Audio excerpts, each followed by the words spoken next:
దేవునికి స్తోత్రం, దేవునికి మహిమ కలుగును గాక. ప్రభువు నామమున మహిమ, ప్రభువు నామమున గౌరవం. వాక్యంలోకి వెళ్దాం. మొదటి యోహాను రాసిన పత్రిక 5వ అధ్యాయము. మొదటి యోహాను రాసిన పత్రిక 5వ అధ్యాయం 16, 17, 18 వచనాలు చదువుకుందాం. ప్రథమ యోహాను 5వ అధ్యాయం 16, 16, 17, 18. First John chapter 5, 16, 17, 18.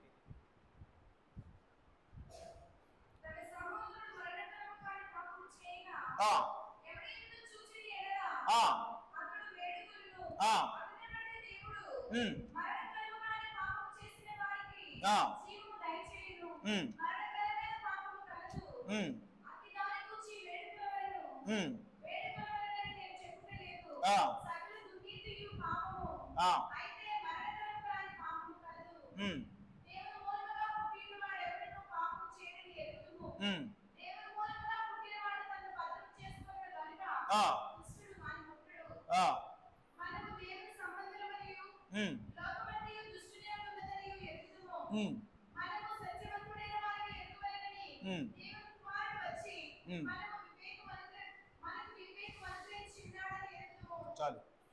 ପ୍ରଥମ ଜନ 5ର 16, 17, 18. କେହି ଯେବେ ଭାଇକୁ ପାପ କରୁଥିବା ଦେଖେ ଆଉ ସେଇ ପାପ ମୃତ୍ୟୁଜନକ ହୋଇନଥାଏ, ତେବେ ସେ ପ୍ରାର୍ଥନା କରୁ ଆଉ ଈଶ୍ୱର ଯେଉଁପରି ମୃତ୍ୟୁଜନକ ପାପ ନ କରିଥିବା ଲୋକମାନଙ୍କୁ ଜୀବନ ଦାନ କରନ୍ତି, ସେହିପରି ତାହାକୁ ମଧ୍ୟ ଜୀବନ ଦାନ କରିବେ। ମୃତ୍ୟୁଜନକ ପାପ ଅଛି, ସେଥିପାଇଁ ସେ ପ୍ରାର୍ଥନା କରୁ ବୋଲି ମୁଁ କହୁନାହିଁ। ସମସ୍ତ ଅଧର୍ମ ହିଁ ପାପ, କିନ୍ତୁ ଏପରି ପାପ ଅଛି ଯାହା ମୃତ୍ୟୁଜନକ ନୁହେଁ। ଯେ କି ଈଶ୍ୱରଙ୍କ ଠାରୁ ଜାତ, ସେ ଯେ ପାପ କରେ ନାହିଁ, ବରଂ ସେ ଈଶ୍ୱରଙ୍କ ଠାରୁ ଜାତ ହୋଇ ଆପଣଙ୍କୁ ରକ୍ଷା କରେ ଆଉ ପାପାତ୍ମା ତାହାକୁ ସ୍ପର୍ଶ କରେ ନାହିଁ, ଏହା ଆମେମାନେ ଜାଣୁ। దేవునికి స్తోత్రం, దేవునికి మహిమ కలుగును గాక. ఈ వాక్యాన్ని బట్టి దేవుడు మనతో మాట్లాడలేక దేవునికి స్తోత్రం చెల్లిద్దాం. ప్రభువుଙ୍କର ଧନ୍ୟବାଦ, ପ୍ରଭୁଙ୍କ ଗୌରବ। ଏ ବାକ୍ୟ ଦ୍ୱାରା ପ୍ରଭୁ କଥା କହିବା ପାଇଁ ଧନ୍ୟବାଦ କରିବା। ప్రార్థన. మహాపరిశుద్ధుడా, మహాగణుడానికి వందనాలు. నీ కృపను, నీ అభిషేకం, నీ బలమును మా మధ్యలో ఉంచిన విధానం బట్టి వందనాలు, స్తోత్రాలు. దాసును మెరుగుపరిచి మీరు మాతో మాట్లాడి కృపలాబద్ధపరిచి అద్భుత కార్యములు దేవా తండ్రి ఒకట చేస్తున్న విధానం బట్టి వందనాలు, స్తోత్రములు. దేవ తండ్రి మరుగుపరిచి మాతో మాట్లాడి కృపల సమస్త ఆటంకములు తొలగించి కంచులు కావాలి. యేసు నామమున అడుగుచున్నాం తండ్రి, ఆమేన్. దేవునికి స్తోత్రం, దేవునికి మహిమ కలుగును గాక. ప్రభువు నామమున మహిమ, ప్రభువు నామమున గౌరవం. యోహాను గారు చక్కగా క్రైస్తవుల కొరకు, ప్రపంచంలో క్రైస్తవుల కొరకు ఇక ఈ మొదటి యోహాను కావచ్చు, రెండో యోహాను కావచ్చు, ప్రకటన గ్రంథం కావచ్చు, ఏదైనా కావచ్చు, మన కొరకే రాసి ఉన్నారు. ଆଉ ମଧ୍ୟ ଜହନ ଆଉ ସେ ଜଗତରେ ଥିବା ସମସ୍ତ ଖ୍ରୀଷ୍ଟିଆନ ମାନଙ୍କ ପ୍ରତି ପ୍ରଥମ ଜହନ, ଦ୍ୱିତୀୟ ଜହନ, ପୁଣି ପ୍ରକାଶିତ ବାକ୍ୟ, ଏ ସମସ୍ତ ବିଷୟ ଗୁଡାକ ସେ ଲେଖି ଅଛନ୍ତି। ఇదేనా ప్రేమించి పరిశుద్ధాత్మ దేవుడు ఇదేనా మనతో మాట్లాడుచున్నాడు। ଆଜି ପବିତ୍ରାତ୍ମା ପରମେଶ୍ୱର ଆମକୁ ପ୍ରେମ କରି ଆଉ ସେ ଆମ ସହିତ କଥାବାର୍ତ୍ତା କରୁଅଛନ୍ତି। ఇదంటున్నాడు, తన సహోదరుడు మరణకరము కాని పాపము చేయగా ఎవరైనా చూచినలా అతడు వేడుకొనును అని అంటున్నాడు। ଆଉ ଏଠାରେ ଲେଖା ଅଛି, କେହି ଯେବେ ଭାଇକୁ ପାପ କରୁଥିବା ଦେଖେ ଆଉ ସେ ପାପ ମୃତ୍ୟୁଜନକ ହୋଇନଥାଏ, ତେବେ ସେ ପ୍ରାର୍ଥନା କରୁ ବୋଲି ଲେଖା ଅଛି। ఎందుకు ఈ మాటలో ఇక్కడ రాయబడింది చివర 5వ అధ్యాయంలో అంటే, ଆଉ ଏ ବିଷୟଟା କାହିଁକି ସେ 5 ଅଧ୍ୟାୟରେ ଲେଖା ଯାଇଅଛି, ତାର କାରଣ କଣ? మరణకరమైన పాపము, మరణకరణ తగిన పాపము కూడా ఉందంటారా? କଣ ପାପ ମୃତ୍ୟୁଜନକ పాప, మృత్యు నଥିବା పాప ଅଛି ବୋଲି ଭାବୁଛନ୍ତି କି? రెండు పాపాలు ఈ స్థలంలో కనబడుతున్నాయి। ଆଉ 2 ପ୍ରକାର ପାପ ଏହି ସ୍ଥାନରେ ଆମେ ଦେଖିବାକୁ ପାଉଛୁ। దాని కొరకు యోహాను గారు అద్భుతంగా మాట్లాడుచున్నారు। ଆଉ ସେଇ ବିଷୟରେ జోహన అద్భుత భాବରେ ସେ କହୁଅଛନ୍ତି, దేవుని ఏ వేడుకున్నా కూడా ఆయన చిత్తానుసారంగా ఆయన చేయగలడని ఆ మీద 2వ వచనం చదివితే మనం చూడగలము। ଆଉ ପ୍ରାର୍ଥନା କଲେ କୌଣସି ବିଷୟ ମଧ୍ୟ ପରମେଶ୍ୱର କରିପାରିବେ ବୋଲି ତାର ତଳ ବଚନରେ ଆମେ ପଢିବାକୁ ପାଉଛୁ। ఒక్కసారి ఆ 13, 14, 15 చదివినట్టయితే, ଯଦି ଆମେ 13, 14, 15 పడిବା, 13, 14, 15 విల్ రీడ్।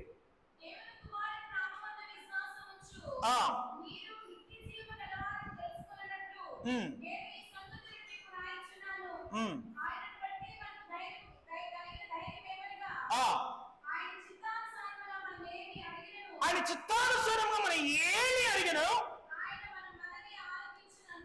ఆయన మన మనవి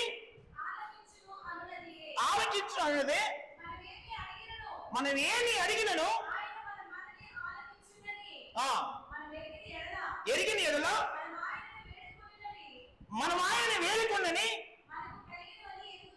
మన కలిగినవని ఎరుగుదము. చాలు.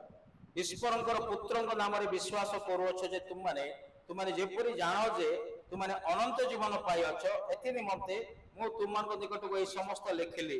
ପୁଣି ଆମମାନେ ଯେବେ ତାହାଙ୍କ ଇଚ୍ଛା ଅନୁସାରେ କୌଣସି ପ୍ରାର୍ଥନା କରୁ, ତେବେ ସେ ଆମମାନଙ୍କର ସେହି ପ୍ରାର୍ଥନା ଶୁଣନ୍ତି। ତାହାଙ୍କ ଛାମୁରେ ଆମମାନଙ୍କର ଏହି ସାହସ ଅଛି। దేవునికి స్తోత్రం, దేవునికి మహిమ కలుగును గాక. ప్రభుଙ୍କ ନାମର ମହିମା ଓ ଗୌରବ ହେଉ। ఏంట్లోనూ ఆయన చిత్తానుసారముగా సంఘంలో ఉన్న మనము ఎవరైనా పాపం చేస్తే మనం వేడుకుంటేట మన దాన్ని బట్టి, మన ప్రార్థన బట్టి, మన బట్టి వారిని క్షమిస్తాడు, నివారించబడుతుంది. ଆଉ ମଧ୍ୟ ଆମମାନଙ୍କ ମଣ୍ଡଳୀରେ କୌଣସି ବ୍ୟକ୍ତି ଯଦି ପାପ କରେ, ଯଦି ଆମେ ତାହାଙ୍କ ଇଚ୍ଛା ଅନୁସାରେ କୌଣସି ପ୍ରାର୍ଥନା କରୁ ସେ ବ୍ୟକ୍ତିଙ୍କ ପାଇଁ, ତେବେ ସେ ଆମକୁ ସେ ପ୍ରାର୍ଥନା ଶୁଣନ୍ତୁ ବୋଲି ଏଠାରେ ଲେଖା ଅଛି। అది ఏ పాపం అంట? మరణ కారణము కాని పాపం అయితేనే క్షమిస్తాడు। ଆଉ ମଧ୍ୟ କି ପ୍ରକାର పాప ପାଇଁ ପ୍ରାର୍ଥନା କରିବା, ଯାହାକି ମୃତ୍ୟୁଜନକ ପାପ ହୋଇନଥିବାରୁ ତେବେ ଯାଇକି ସେ ପାପକୁ ସେ କ୍ଷମା କରିବେ। అది అక్కడ వాక్యం చెప్తుంది 14:15లోనే అక్కడ యోహాను గారు ఏం మాట్లాడుతున్నారంటే ఆయన చిత్తానుసారముగా మనం ఏది వేడుకున్నా అది మనకు అనుగ్రహిస్తాడు। ଆଉ ମଧ୍ୟ ପ୍ରଥମ ଜହନ 5:14 ଲେଖା ଅଛି, ତାଙ୍କ ଇଚ୍ଛା ଅନୁସାରେ ଯାହା ପ୍ରାର୍ଥନା କରୁ ସେ ଶୁଣନ୍ତି ବୋଲି ଲେଖା ଅଛି। ఆయన చిత్తానుసారముగా మనం ఏది అడిగినాం అంటే చాలా మంది అంటుంటారు ఏ వేడుకున్నా అది ఇస్తాడు అని అంటారు కదా। ఆయన చిత్తంలో ఉంటేనే మనం వేడుకోగలిగితేనే అది మనకు అనుగ్రహించబడుతుంది। అది మరణ కారణము కాని పాపం అయితే మనకు అనుగ్రహించబడి మనం క్షమింపబడతాము। ଆଉ ମଧ୍ୟ ଯାହା କିଛି ମାଗିଦେଲେ ପ୍ରଭୁ ପ୍ରାର୍ଥନା ଶୁଣନ୍ତୁ ବୋଲି ଅନେକ ସମୟରେ ଆମେ କହିଥାଉ, କିନ୍ତୁ ଏଠାରେ ଲେଖା ଅଛି ତାଙ୍କ ଇଚ୍ଛା ଅନୁସାରେ ଆମେ ଯଦି ପ୍ରାର୍ଥନା କରିବା ସେଇ ପ୍ରାର୍ଥନାକୁ ଶୁଣିବେ। କିନ୍ତୁ କୋଉ ପ୍ରକାର ବିଷୟ ପାଇଁ? ଯୋଉ ପାପ କି మృత్యుజనక పాప అయినଥିବ ସେଇ ప్రకార పాప ପାଇଁ ପ୍ରାର୍ଥନା కలే ଆଉ ସେ ଶୁଣିବେ ବୋଲି ଲେଖା ଅଛି। ఇక తన సహోదరునికి రాయబడింది ఎంటున్నాను, ఈ స్థలంలో కూర్చున్న వాళ్ళందరూ సహోదరులమే కాదంటలేదు। ఒకవేళ మరణ కారణము కాని పాపము నేను మీలో చూస్తే మీ కొరకు నేను మొరపెట్టాలి, మీరు నాలో చూస్తే నా కొరకు మీరు విజ్ఞాపన చేయాలి। ଆଉ ଏଠାରେ ଆମେ ସମସ୍ତେ ବସି ଅଛୁ, ଆମେ ପରସ୍ପର ଭାଇ ଅଟୁ। ଆଉ ମଧ୍ୟ ଆମେ ଯଦି କୌଣସି ଲୋକଙ୍କ ଜୀବନରେ କୌଣସି ପ୍ରକାର ଏକ ମୃତ୍ୟୁଜନକ ପାପ ଆମେ ଦେଖିବା, ଯାହା ପାପ ଯୋଉ ପାପ ମୃତ୍ୟୁଜନକ ନଥାଏ ସେଇ ପ୍ରକାର ପାପ ଯଦି ଆମେ ଦେଖିଥାଉ ଭାଇର ଜୀବନରେ, ଆମେ ପରସ୍ପର ପାଇଁ ପ୍ରାର୍ଥନା କରିବା ଆବଶ୍ୟକ ଅଟେ। చాలా మంది అనుకుంటారు సహోదరులు అంటే మన చర్చి వారే అనుకుంటారు। ଅନେକ ଲୋକମାନେ ଏ ପ୍ରକାର କହନ୍ତି, ଭାଇମାନେ ମାନେ କହିଲେ ଖାଲି ଆମର ଚର୍ଚ୍ଚର ଭାଇମାନେ ବୋଲି ଭାବନ୍ତି। నిన్న దేవుని చిత్తము చేసే ప్రతి ఒక్కరు కూడా మన సహోదరులే। ఎందుకంటే ఆయన యేసుక్రీస్తు ప్రభువు ఒక మాట అంటారు, శిష్యులు వచ్చి మీ తల్లిదండ్రులు వచ్చారండి నా చిత్తం, వీళ్ళెవరు తల్లిదండ్రులు ఎవరు? నా చిత్తం చేసేవారు ప్రతి ఒక్కరు నా బిడ్డలని అక్కడ నా సహోదరు అని వాక్యం చెప్పబడుతుంది। ଆଉ ମଧ୍ୟ ଆମେ ଭାବିଥାଉ ଅନେକ ସମୟରେ ଖାଲି ମଣ୍ଡଳୀ ଥିବା ଲୋକମାନେ ଭାଇମାନେ, କିନ୍ତୁ ପ୍ରଭୁଙ୍କର ଇଚ୍ଛା ଯୋଉମାନେ କରନ୍ତି ସେମାନେ ହଉଛନ୍ତି ଆମଙ୍କ ଭାଇମାନେ। ଯେତେବେଳେ ଥରେ ଆଉ ଯୀଶୁଙ୍କୁ ଦେଖିବା ପାଇଁ ତାଙ୍କର ମା ପୁଣି ଭାଇମାନେ ଆସିଥିଲେ, ସେତେବେଳେ ଆଉ ଯୀଶୁ କହିଲେ ମୋର ଭାଇ ଓ ଭଉଣୀ ମା ମାନେ କୋଉମାନେ ଅଟନ୍ତି? ଯୋଉମାନେ କି ମୋର ଇଚ୍ଛା ସାଧନ କରନ୍ତି ସେମାନେ ମୋର ଭାଇ ଓ ଭଉଣୀ ମାନେ ବୋଲି ସେ କହିଥାନ୍ତି। అంటే చిత్తానుసారంగా వేడుకునే స్థితి మరణ కారణము కాని పాపం అయితే మనం క్షమింపబడతాము। ଆଉ ଯଦି ତାଙ୍କର ଇଚ୍ଛା ଅନୁସାରେ ଆଉ ମୃତ୍ୟୁଜନକ ପାପ ହୋଇନଥିବା ସେଇ ପାପ ପାଇଁ ପ୍ରାର୍ଥନା କଲେ ସେ ଶୁଣିବେ। ఏది మరణ కారణమైన పాపము, మరణ కారణము కాని పాపం ఏది? କଣ మృత్యుజనక పాప, పుଣି మృత్యుజనక ନ ହବାର పాప କଣ? యోహాను గారు ఒక పాపం గురించి చెప్పారు, యోహాను గారు రెండో పాపం గురించి చెబుతూ అక్కడతో ముగించారు, చెప్పలా మరణ కర్మ అయిన పాపం ఏది ఇక ఫలాన్ని చెప్పట్లేదు ఇక్కడ। ଆଉ ମୃତ୍ୟୁଜନକ ପାପ କଣ ବୋଲିକି ସେ ଲେଖିକି ଆଉ ତାକୁ ସେ ସମାପ୍ତ କଲେ ନାହିଁ, ଶେଷ କଲେ ନାହିଁ। ఒకసారి 16వ వచనం చదువు ପଢନ୍ତୁ, 17 వాక్య పଢନ୍ତୁ। తన సహోదరుడు మరణమును కాని పాపము చేయగా ఎవరైనా చూచిన ఎడల అతను వేడుకొనెను, అతను బట్టి జీవము దయచేయును। ఎవరికింట? ఎవరైతే మరణ కారణము కాని పాపము చేస్తాడో వాడు మాత్రమే జీవము వాడికి మాత్రం జీవం అనుగ్రహించవాడు। ఎవరిని బట్టి అంట? నేను అన్నాను, నా బట్టి మీకు జీవం ఇస్తాడు।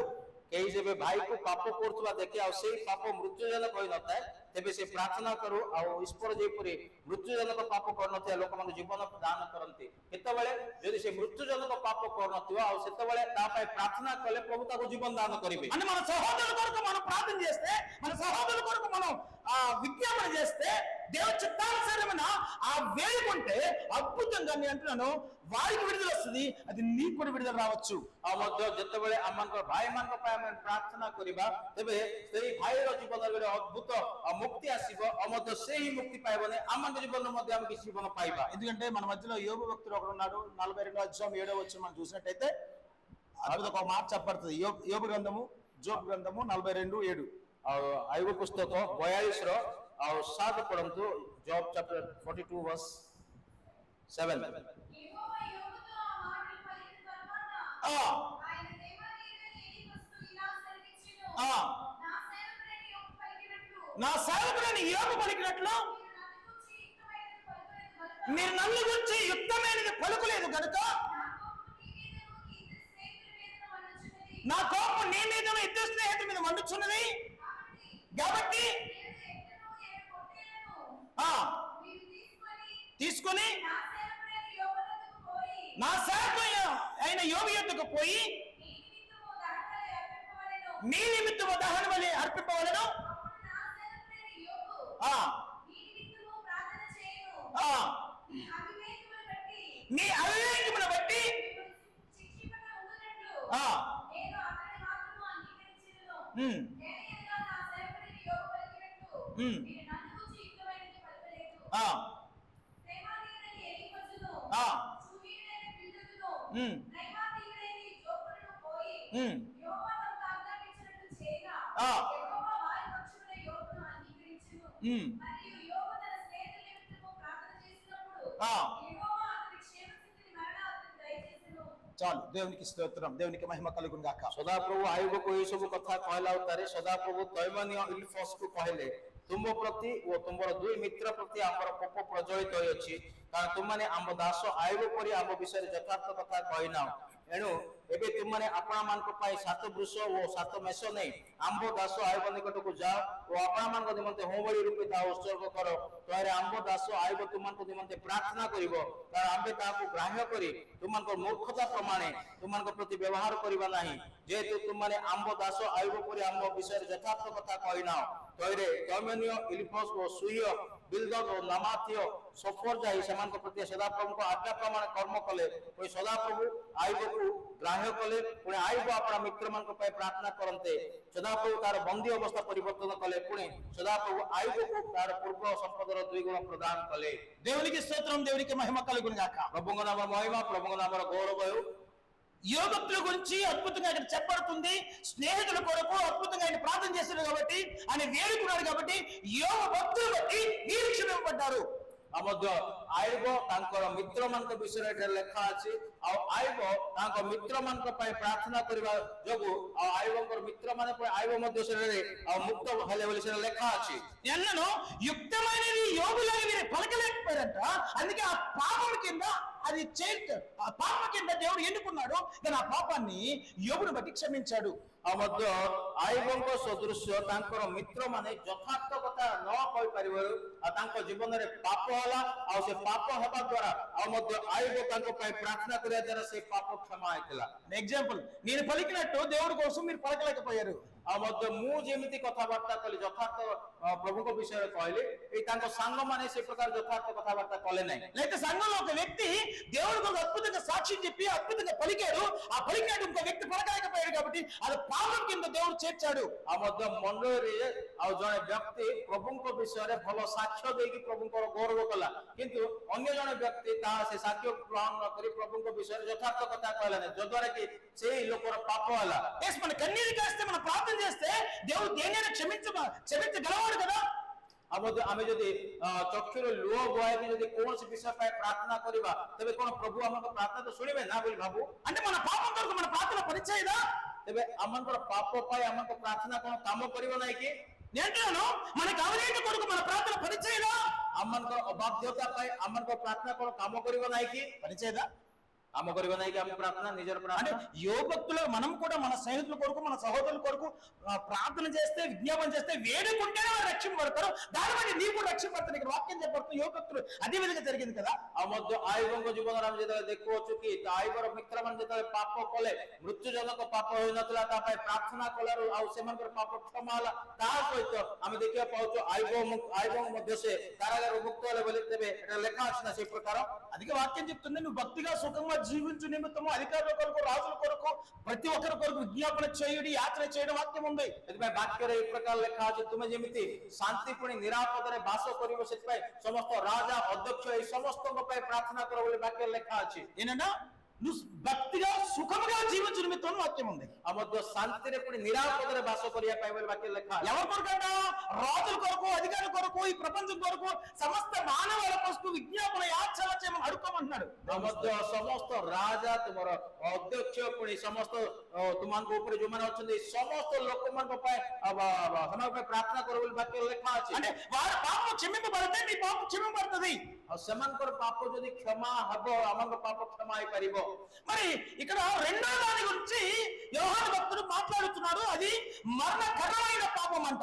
ଆଉ ମଧ୍ୟ ଦ୍ୱିତୀୟ ପାପ ବିଷୟରେ ଜହନ ଏଠାରେ ଲେଖନ୍ତି, ମୃତ୍ୟୁଜନକ ପାପ ବିଷୟରେ ସେ ଲେଖନ୍ତି।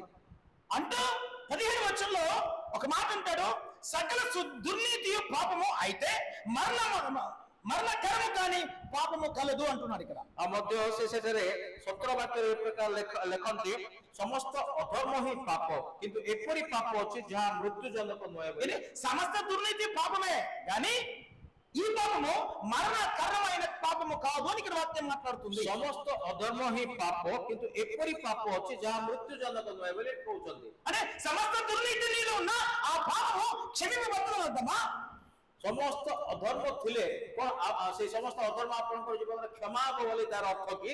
నిజమే, అమ్మో సమస్త దుర్నీతిలో లేనబడి చేస్తుంది అని నువ్వు మోకరించి ప్రార్థన చేస్తే, నీ తరపు నేను చేస్తే, నీ తరపు ఇంకో వ్యక్తి చేస్తే అద్భుతంగా నా బట్టి నేను నీ బట్టి ఇంకో వ్యక్తి రక్షింపబడతాడు, ఆ పాపం క్షమింపబడుతుంది। ଆଉ ମଧ୍ୟ ସେ ଅଧର୍ମ ଯୋଗୁ ଯଦି ମୁଁ ନିଜ ପାଇଁ ମୁଁ ପ୍ରାର୍ଥନା କରିବି, ପୁଣି ଅନ୍ୟମାନେ ମୋ ପାଇଁ ପ୍ରାର୍ଥନା କରିବେ କିମ୍ବା ମୁଁ ଅନ୍ୟମାନଙ୍କ ପାଇଁ ପ୍ରାର୍ଥନା କରିବେ, ତେବେ ତଦ୍ୱାରା ଆଉ ସେ ପାପ କ୍ଷମା ହବ। దాన్ని వేడుకొనటం అంటారు। ଆଉ ତାକୁ ନିବେଦନ ବୋଲି କୁହାଯାଏ। అయ్యో రాజా ఒక్కసారి వారితో చూడని మరి ప్రార్థన చేయడం మాట।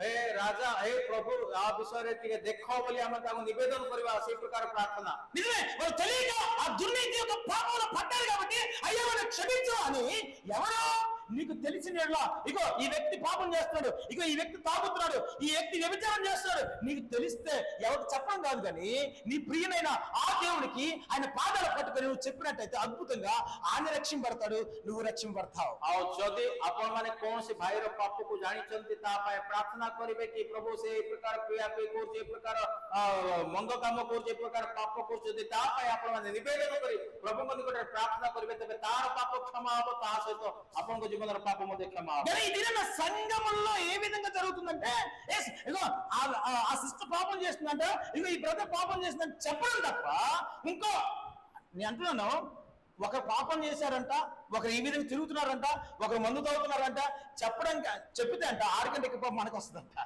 ଆଉ ମଧ୍ୟ ଏଇ ଦିନ ମାନଙ୍କରେ ଆମେ ଦେଖିବାକୁ ପାଉଛୁ, କୌଣସି ଭାଇ ଯଦି ପାପ କରେ ୟା ବିଷୟରେ ତା ବିଷୟରେ ଆମେ କହିଥାଉ, କିନ୍ତୁ ଆମେ ଯଦି ସେଇ ପ୍ରକାର କରିବା, ତେବେ ସେଇ ଯୋଉ ବ୍ୟକ୍ତି పాప କରୁଛୁ ତାଠାରୁ ଅଧିକ ପାପ ଆମେ କରୁଛୁ, ଯେମିତି ଆମେ କହିକି ଆମେ ବେଶୀ ପାପ କରୁଛୁ। ఆయన నీ సహోదరుడు కదా, నీ సేవకు వచ్చిన వాడు కదా, నేను దేవుడి చిత్తానుసారంగా దేవుడి సన్నిధిలో కట్టబడేవాడు కదా, ఆయన గురించి ప్రార్థన చేసే బాధ్యత నీకు లేదా? ତ ସେ ତ ଆପଣଙ୍କ ଭାଇ ନା, ସେ ମଣ୍ଡଳୀକୁ ଆସୁଅଛି ନା, ସେ ଚର୍ଚ୍ଚକୁ ଆସୁଅଛି ନା, କଣ ତାଙ୍କ ପାଇଁ ପ୍ରାର୍ଥନା କରିବାର ଦାୟିତ୍ୱ ଆପଣଙ୍କର ନାହିଁ କି? నిజమే, మరి ఇక్కడ మరణకరమైన పాపం అని చెప్పడింది, దాని గురించి వేడుకోవద్దంట, దాని గురించి ప్రార్థన చేయొద్దు అంటున్నాడు ఆయన। ଆଉ ମୃତ୍ୟୁଜନକ ପାପ ବୋଲି ଏଠାରେ ଲେଖା ଅଛି, ଯୋଉମାନେ ମୃତ୍ୟୁଜନକ ପାପ କରନ୍ତି ସେମାନଙ୍କ ପାଇଁ ପ୍ରାର୍ଥନା କରନ୍ତି ବୋଲି ଲେଖା ଅଛି। మనం ఏ పాపంలో ఉన్నాము? ତେବେ କୋଉ ପ୍ରକାର ପାପ ଆମେ କରୁଛୁ? ఏ పాపంలో ఉన్నాము? సహోదరుడు నీ కోసం ప్రార్థన చేస్తే నువ్వు విడుదల పొందే పాపంలో ఉన్నావా? ତେବେ ଭାଇ ଯଦି ପ୍ରାର୍ଥନା କରେ, ତାର ପ୍ରାର୍ଥନା ଦ୍ୱାରା ଆମେ ମୁକ୍ତି ପାଇବାର ପାପରେ ଅଛୁ କି? నేను మీకోసం ప్రార్థన చేస్తాను, నా స్వార్థం ఉందండి। ଆଉ ମୁଁ ଆପଣଙ୍କ ପାଇଁ ଯଦି ପ୍ରାର୍ଥନା କରୁଛି ମୋର ଗୋଟେ ସ୍ୱାର୍ଥ ପାଇଁ ମୁଁ ପ୍ରାର୍ଥନା କରେ। ఎస్ అంటాను, మీరు క్షమింపబడితే నేను క్షమింపబడతాను, మీరు క్షమింపబడితే నేను ఆశీర్వదింపబడ్డాను. యోబు కూడా అదే విధంగా ఆశీర్వదింపబడ్డాడు. ଆଉ ମଧ୍ୟ ଆପଣଙ୍କର ପାପ କ୍ଷମା ହେଲେ ମୋର ମଧ୍ୟ ମୁଁ ଯଦି ଆପଣଙ୍କ ପାଇଁ ପ୍ରାର୍ଥନା କରି ଆପଣଙ୍କ ପାପ କ୍ଷମା ହେଲେ ମୋର ମଧ୍ୟ ପାପ କ୍ଷମା ହବ। ଆପଣ ଆଶୀର୍ବାଦ ପାଇଲେ ମୁଁ ମଧ୍ୟ ଆଶୀର୍ବାଦ ପାଇବେ। ఐదో ప్రకారం ఆశీర్వాద ఏదో పెద్ద పాపం చేయగలదండి. యోబు యొక్క ఫ్రెండ్స్ అంట, యోబు ఏ విధంగా అయితే దేవుని కొనియాడో అదే కొనియాడలేకపోయారు కాబట్టి పాపం చేకూర్చబడింది. ଆଉ ଏତେ ବଡ ପାପ ଆୟୁବଙ୍କର ମିତ୍ର ମାନେ କରିନଥିଲେ। ଆୟୁବ ଯୋଉ ପ୍ରକାର ଭାବରେ ପ୍ରଭୁଙ୍କ ବିଷୟରେ ଯଥାର୍ଥ କଥାବାର୍ତ୍ତା କଲେ ତାଙ୍କର ସାଙ୍ଗମାନେ ତାଙ୍କ ପରମେଶ୍ୱରଙ୍କ ବିଷୟରେ ଭଲ କଥାବାର୍ତ୍ତା କରିନଥିଲେ, ସେଟା ବଡ ପାପ ହେଇଗଲା। అని అర్థం అంటే యోబు యొక్క విశ్వాసం వేరే, వారి ముందు ఉన్న ఆ ఫ్రెండ్స్ యొక్క విశ్వాసం వేరే. ଆଉ ଆୟୁବଙ୍କର ବିଶ୍ୱାସ ଅଲଗା ଥିଲା, ଆଉ ଆୟୁବଙ୍କର ସାଙ୍ଗମାନଙ୍କର ବିଶ୍ୱାସ ତା ସମ୍ପୂର୍ଣ୍ଣ ଭାବେ ଅଲଗା ଥିଲା। దేవుడు యోబుని శోధించమని సాతాను గారికి పర్మిషన్ ఇచ్చాడు. ଆଉ ଆୟୁବଙ୍କୁ ପରୀକ୍ଷା କରିବା ପାଇଁ ଆଉ ମଧ୍ୟ ଶୈତାନଙ୍କୁ ପରମେଶ୍ୱର ଆଉ ଅନୁମତି ଦେଇଥିଲେ। యాక్చువల్లీ యోబుని ఆశీర్వదించాలంటే 2 నిమిషాలు చాలు. ଆଉ ଆୟୁବଙ୍କୁ ନଷ୍ଟ କରିବା ପାଇଁ ହେଲେ 2 ମିନିଟ ଯଥେଷ୍ଟ ଅଟେ। ఎందుకు?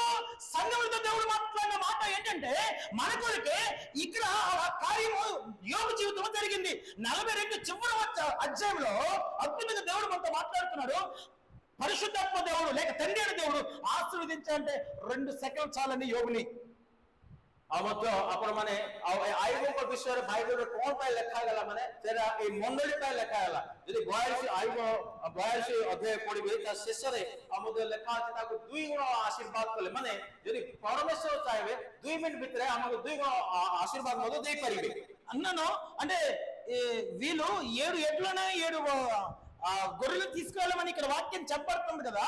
ఎస్, తీసుకువెళ్ళిన తర్వాత యోబు వారి నిమిత్తం ప్రార్థన చేసిన తర్వాత వారి క్షమాపణ వచ్చింది, యోబు ఆశీర్వదింపబడ్డాడని వాక్యం చెప్పబడుతుంది। ଆଉ ମଧ୍ୟ ସେଟା ଲେଖା ଅଛି କି ତାଙ୍କର ଯଦି ଆୟୁବଙ୍କର ଅନେକ ବିଷୟ ନଷ୍ଟ ହେଇଯାଇଥିଲା କିନ୍ତୁ ଆୟୁବ ଯେତେବେଳେ ଆଉ ମିତ୍ରମାନଙ୍କ ପାଇଁ ପ୍ରାର୍ଥନା କଲେ ଆଉ ସେ ମଧ୍ୟ 2 ଗୁଣ ఆశీర్వాଦ ପରିପୂର୍ଣ୍ଣ ହେଲେ ଲେଖା ଅଛି। ఎస్ అంటూనే 16వ వచనం అంటాడు, యోబుకు అద్భుతమైన విడుదల వచ్చింది, నేను కాదంటలేదు, మరి మరణ కారణమైన పాపం అంటే అర్థం ఏంటి? ଆଉ ସେଇ ପ୍ରକାର ଭାବରେ ଆୟୁବ ଆଉ ଏତେ ବଡ ମୁକ୍ତ ପାଇଲେ ତେବେ ମୃତ୍ୟୁଜନକ ପାପ କହିବାର ଅର୍ଥ କଣ? అట్టి దాని గురించి నేను వేడుకోమని నేను చెప్పట్లేదు అంటున్నాడు యోహాను భక్తుడు। ଆଉ ସେଇ ପ୍ରକାର ଯୋଉମାନେ ମୃତ୍ୟୁଜନକ ପାପ କରୁଥିବେ ସେମାନଙ୍କ ପାଇଁ ପ୍ରାର୍ଥନା କର ବୋଲି ମୁଁ କହୁନାହିଁ ବୋଲି ଜବାନ କହୁଛନ୍ତି। ఎట్టి దాని గురించి?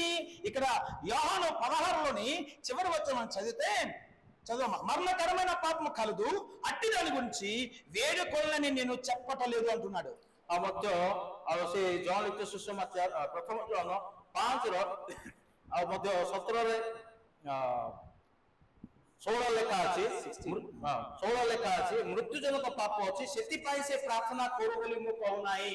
ఎస్, ఏంటి మరణకరమైన పాపము? ମୃତ୍ୟୁଜନକ ପାପ କଣ ତେବେ చెప్పగలమా? କହିପାରିବେ କି?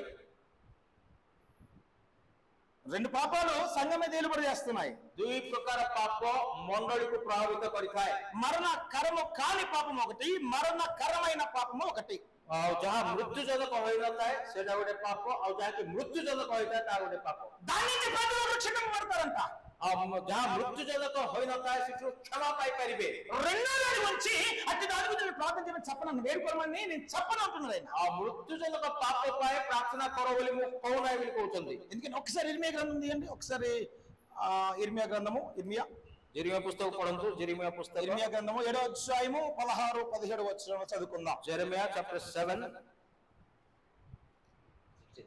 16 and 17, 16 and 17, 16 పుని 17, జెరెమియా 7 ରୁ 16 పుని 17। యూదా పట్టణములను ఆ యెరూషలేము వీధులలో వారు చేసిన క్రియలను ఆ నీవు చూచుచున్నావు కదా. 7:16 నుంచిన కాబట్టి నీవు ఆ ఈ జనములకు ప్రార్థన చేయకుము, ఆ వారి కొరకు మొరనైనను ప్రార్థనలైనను చేయకుము, ఆ నన్ను బతిమాలుకొనుము, నేను నీ మాట వినను। 17 యూదా పట్టణములలో యెరూషలేము వీధులలో వారు చేసిన క్రియలను నీవు చూచుచున్నావు కదా. ఆ నాకు కోపం పుట్టించినట్లు ఆ ఆకాశంలోని దేవతకు పిండి వంటలు చేయవలెననియు, ఆ అన్య దేవతలకు మాలార్పణలు పోయవలెననియు, ఆ పిల్లులు కట్టెలు ఏరుచున్నారు, ఆ తండ్రులు అగ్ని రాజు పెట్టుచున్నారు, స్త్రీలు పిండి పిసుకుచున్నారు, నాకే కోపం పుట్టించినంతగా వారు దాన్ని చేయుచున్నారా? చాలు। ଏଣୁକରି ତୁମେ ଏହି ଲୋକମାନଙ୍କ ପାଇଁ ପ୍ରାର୍ଥନା କର ନାହିଁ, ସେମାନଙ୍କ ନିମନ୍ତେ କାତରୋକ୍ତି ବା ପ୍ରାର୍ଥନା ଉତ୍ସର୍ଗ କର ନାହିଁ।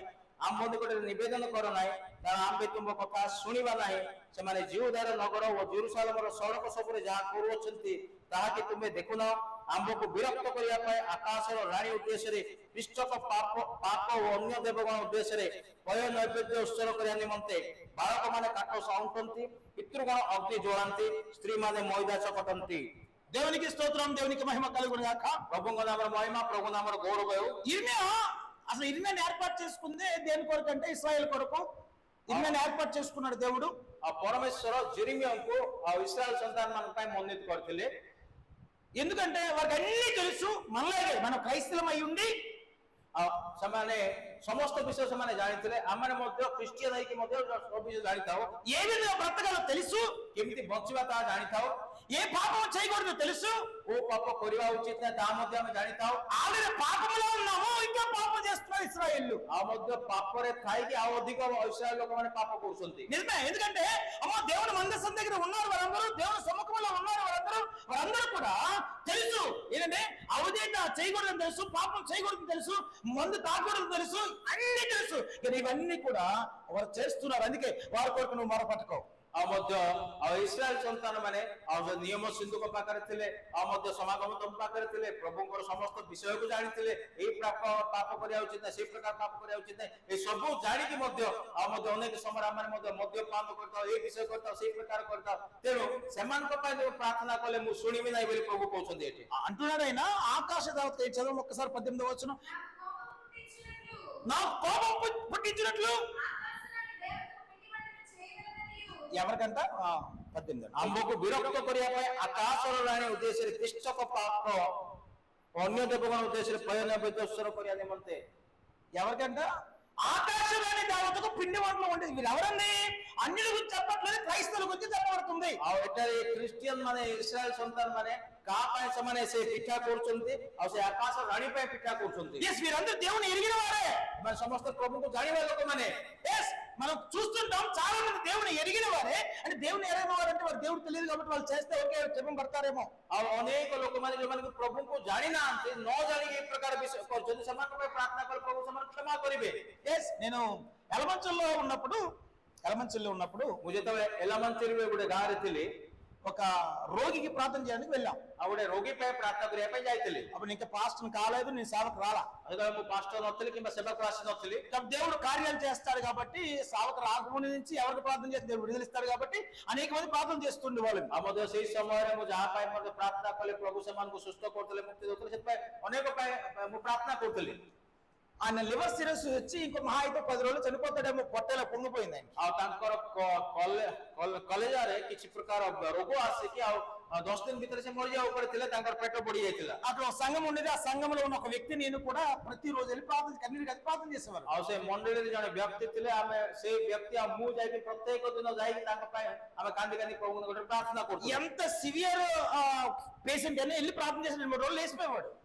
ଆଉ ଏତେ ଭୟଙ୍କର ଭାବରେ ସେ ରୋଗୀ ଥିଲେ ଯେ ତାଙ୍କୁ ଏତେ ମୁଁ ପ୍ରାର୍ଥନା କଲେ 3 ଦିନ ଭିତରେ ସେ ଉଠିଯିବା କଥା ఆయన కూడా లేచాడు. ସେ ମଧ୍ୟ ଉଠିଲେ లేచిన తర్వాత చిచ్చరాడు స్టార్ట్ చేశాడు. ବର୍ତ୍ତମାନ ସେ ଉଠିକି ବର୍ତ୍ତମାନ ଚର୍ଚ୍ଚ ଆସିବା ଆରମ୍ଭ କଲେ 10 డేస్ బాగా ఉంది, మెల్ల రివర్స్ అయింది. 10 డేస్ బాగా ఉంది, మెల్ల రివర్స్ ଆଉ అయింది. 10 ଦିନ ଭଲ ଥିଲେ ପୁଣି 10 ଦିନ ପରେ ପୁନର୍ବାର ସେ ବିଷୟ ଫେରିକି ଆସିଲା నేను అడుగుతున్నాను, దేవా నువ్వు బ్రతికిస్తావు, నాకేం దర్శనం చూపించరా?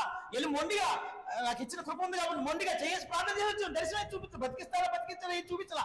ଆଉ ମଧ୍ୟ ମୁଁ ଯାଇକି ମୋ ଯେହେତୁ ପ୍ରଭୁ ମୋତେ ଅନୁଗ୍ରହ ଦେଇଛନ୍ତି ତା ଉପରେ ମୋ ହସ୍ତ ଅର୍ପଣ କରି ତା ପାଇଁ ପ୍ରାର୍ଥନା କଲି ଆଉ ମୁଁ ପଚାରିଲି ସେ ବଞ୍ଚିବ କି ନାହିଁ ମୁଁ ଆଉ ସେ ପ୍ରକାର ପ୍ରାର୍ଥନା କଲିନି କିନ୍ତୁ ପ୍ରଭୁ ତାକୁ ସୁସ୍ଥ କରିବାର ଅଛି ବୋଲି ଆଉ ଜିଦ୍ର ସହିତ ପ୍ରାର୍ଥନା କଲାରୁ ପ୍ରଭୁ ସୁସ୍ଥ କରିଥିଲେ ఆయన బ్రదర్ చెప్పండి, పాస్ గారు మీ పాస్ గారు చెప్పండి బాప్తిజం ఇచ్చి బాప్తిజం ఇచ్చేస్తే అది ఏమనుకోండి, బాప్తిజం ఇచ్చేస్తే ఇంకా పరిపూర్ణ రక్షణ లేకపోతే స్వస్థత వచ్చేస్తుంది అనుకుంటున్నాడు ఆయన. ଆଉ ସେ କଣ ଭାବୁଛନ୍ତି ମୁଁ ତ ସୁସ୍ଥ ହେଇଗଲେ ପୁଣି ବର୍ତ୍ତମାନ ବାପ୍ତିସ୍ମ ହେଇଗଲେ ମୁଁ ସମ୍ପୂର୍ଣ୍ଣ ଭାବରେ ଆଉ ଉଦ୍ଧାର ପାଇଯିବି ଆଉ ମଧ୍ୟ ସୁସ୍ଥ ହେଇଯିବି ବୋଲି ସେ ଭାବୁଛନ୍ତି.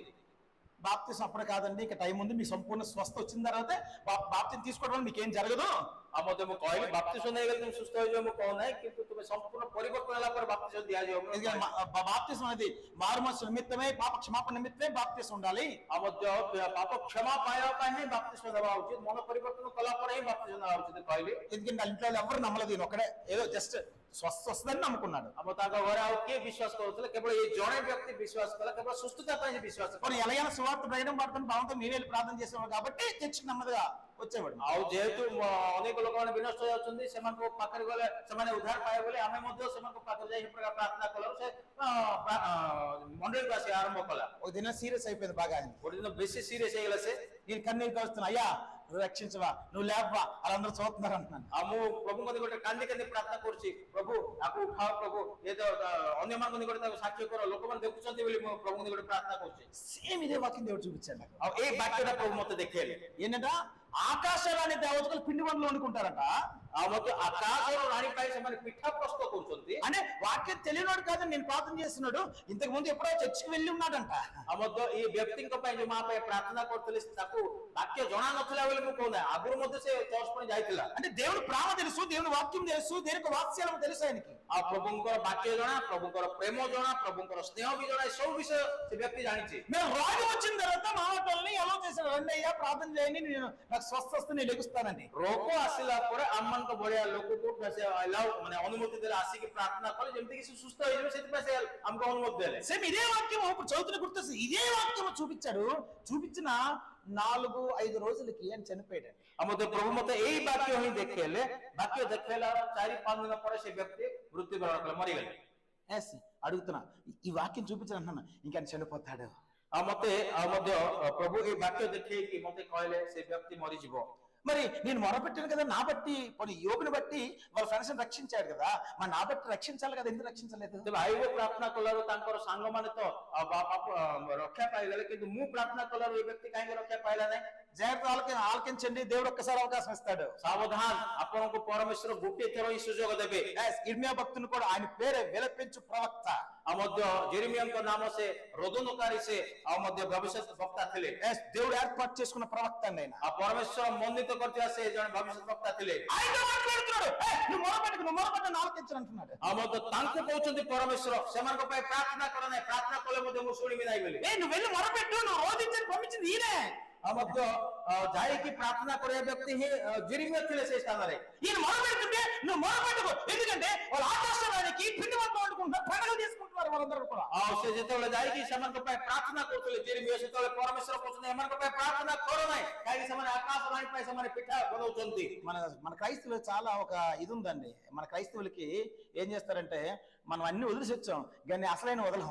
ଆଉ ମଧ୍ୟ ଆମେ ଖ୍ରୀଷ୍ଟିଆନ ମାନେ ଅନେକ ସମୟରେ ଅନେକ ପ୍ରକାର ବିଷୟ ଛାଡିକି ଆସିଥାଉ, କିନ୍ତୁ କେତେଟା ବିଷୟ ଗୁଡାକ ମାନେ ଠିକ ବିଷୟ ଛାଡି ନଥାଉ ଏଠି। ఎస్, ఎందుకంటే మా పక్క ఊరు ఇక్కడి నుంచి కొరలామండి, మా సొంత ఊరు అదే. ଆମ ନିଜ ଗାଁ ଅଛି, ପାଖରେ ଅଛି, ସେ ଏଠୁ ବହୁତ କମ ଦୂରତା ଅଟେ। మా వాళ్ళు చాలా మంది రక్షింపడ్డారు. ଆମ ଗାଁରେ ଅନେକ ଲୋକମାନେ ସେମାନେ ରକ୍ଷା ପାଇଲେ, ମୁକ୍ତି ପାଇଛନ୍ତି, ఉద్ଧାର ପାଇଛନ୍ତି। కానీ పండగ అయితే పిండి వంటలు పిలిచి చుట్టాలు పిలుచుకుంటారు. କିନ୍ତୁ ఏ ଯେତେବେଳେ పండగ? క్రిస్మస్ కాదండి. అసలు యాక్చువల్ చెప్పాలని బైబిల్ చెప్పిన ప్రకారం ఏ పండుగ మనకు లేదు, నచ్చినప్పుడు వండుకుని తినచ్చు. ବାକ୍ୟ ହିସାବରେ ଆମେ କୌଣସି ପର୍ବପର୍ବାଣି ପାଳନ କରିବା ଉଚିତ, କିନ୍ତୁ ଯୋଉମାନେ ଆମର ଗାଁରେ ଉଦ୍ଧାର ପାଇଛନ୍ତି, କୌଣସି ପର୍ବ ହେଲେ ସେମାନେ ପିଠା ବନେଇକି ଡାକିବେ ତାଙ୍କର ବନ୍ଧୁବାନ୍ଧବ ମାନଙ୍କୁ। వారు ఏం చేస్తారు, హిందూ పండుగలకి చుట్టాలను పిలుచుకొని ఇది మా పండగ రండి అని అన్ని పిండి హిందువులు ఎలా వండుకుంటారు అన్ని పిండి వంటలు వండి అలా పెడతారు. మేము క్రైస్తవే కానీ పూజ చేయట్లేదు కదా అంటారు చాలా మంది. ଆଉ ମଧ୍ୟ ଆମେ ତ ଖ୍ରୀଷ୍ଟିଆନ ନା, ତେବେ ଅନ୍ୟମାନଙ୍କ ପର୍ବପର୍ବାଣି ହେଲେ ଏମାନେ ମଧ୍ୟ ସମସ୍ତ ପ୍ରକାର ରନ୍ଧା କରିକି ପିଠା କରିକି ବନ୍ଧୁବାନ୍ଧବ ମାନଙ୍କୁ ଡାକନ୍ତି। ଆମେ ତ ପୂଜା କରୁନୁ ନା, ଖାଲି ପିଠା ବନଉଛୁ ବୋଲି କହନ୍ତି। దేవునికి స్తోత్రం, దేవునికి మహిమ కలుగును గాక. ପ୍ରଭୁଙ୍କ ନାମର ମହିମା, ପ୍ରଭୁଙ୍କ ନାମ ଗୌରବ ହେଉ। అయితే మరి ఇప్పుడున్న ఇశ్రాయేళ్ళు కూడా శరీర ప్రకారం ఉన్నవారు వీరందరూ కూడా ఇర్మియా భక్తుడు చెప్తున్న వీరందరూ కూడా ఎవరు అంటే క్రైస్తవులే వీరు కూడా। ଆଉ ମଧ୍ୟ ଜେରେମିୟା ଯୋଉମାନଙ୍କ ବିଷୟରେ ଲେଖିଛନ୍ତି କି ସମସ୍ତେ କୋଉମାନେ ଥିଲେ, ଯିହୁଦୀ ମାନେ ଆଜିକାଲିର ଖ୍ରୀଷ୍ଟିଆନ ବୋଲି ଆମେ କହିପାରିବା। వీళ్ళు దేవునికి విరోధమైన పని చేస్తున్నారు, ମାନେ ପ୍ରଭୁଙ୍କ ବିରୁଦ୍ଧରେ ସମସ୍ତ କାର୍ଯ୍ୟ କରୁଅଛନ୍ତି।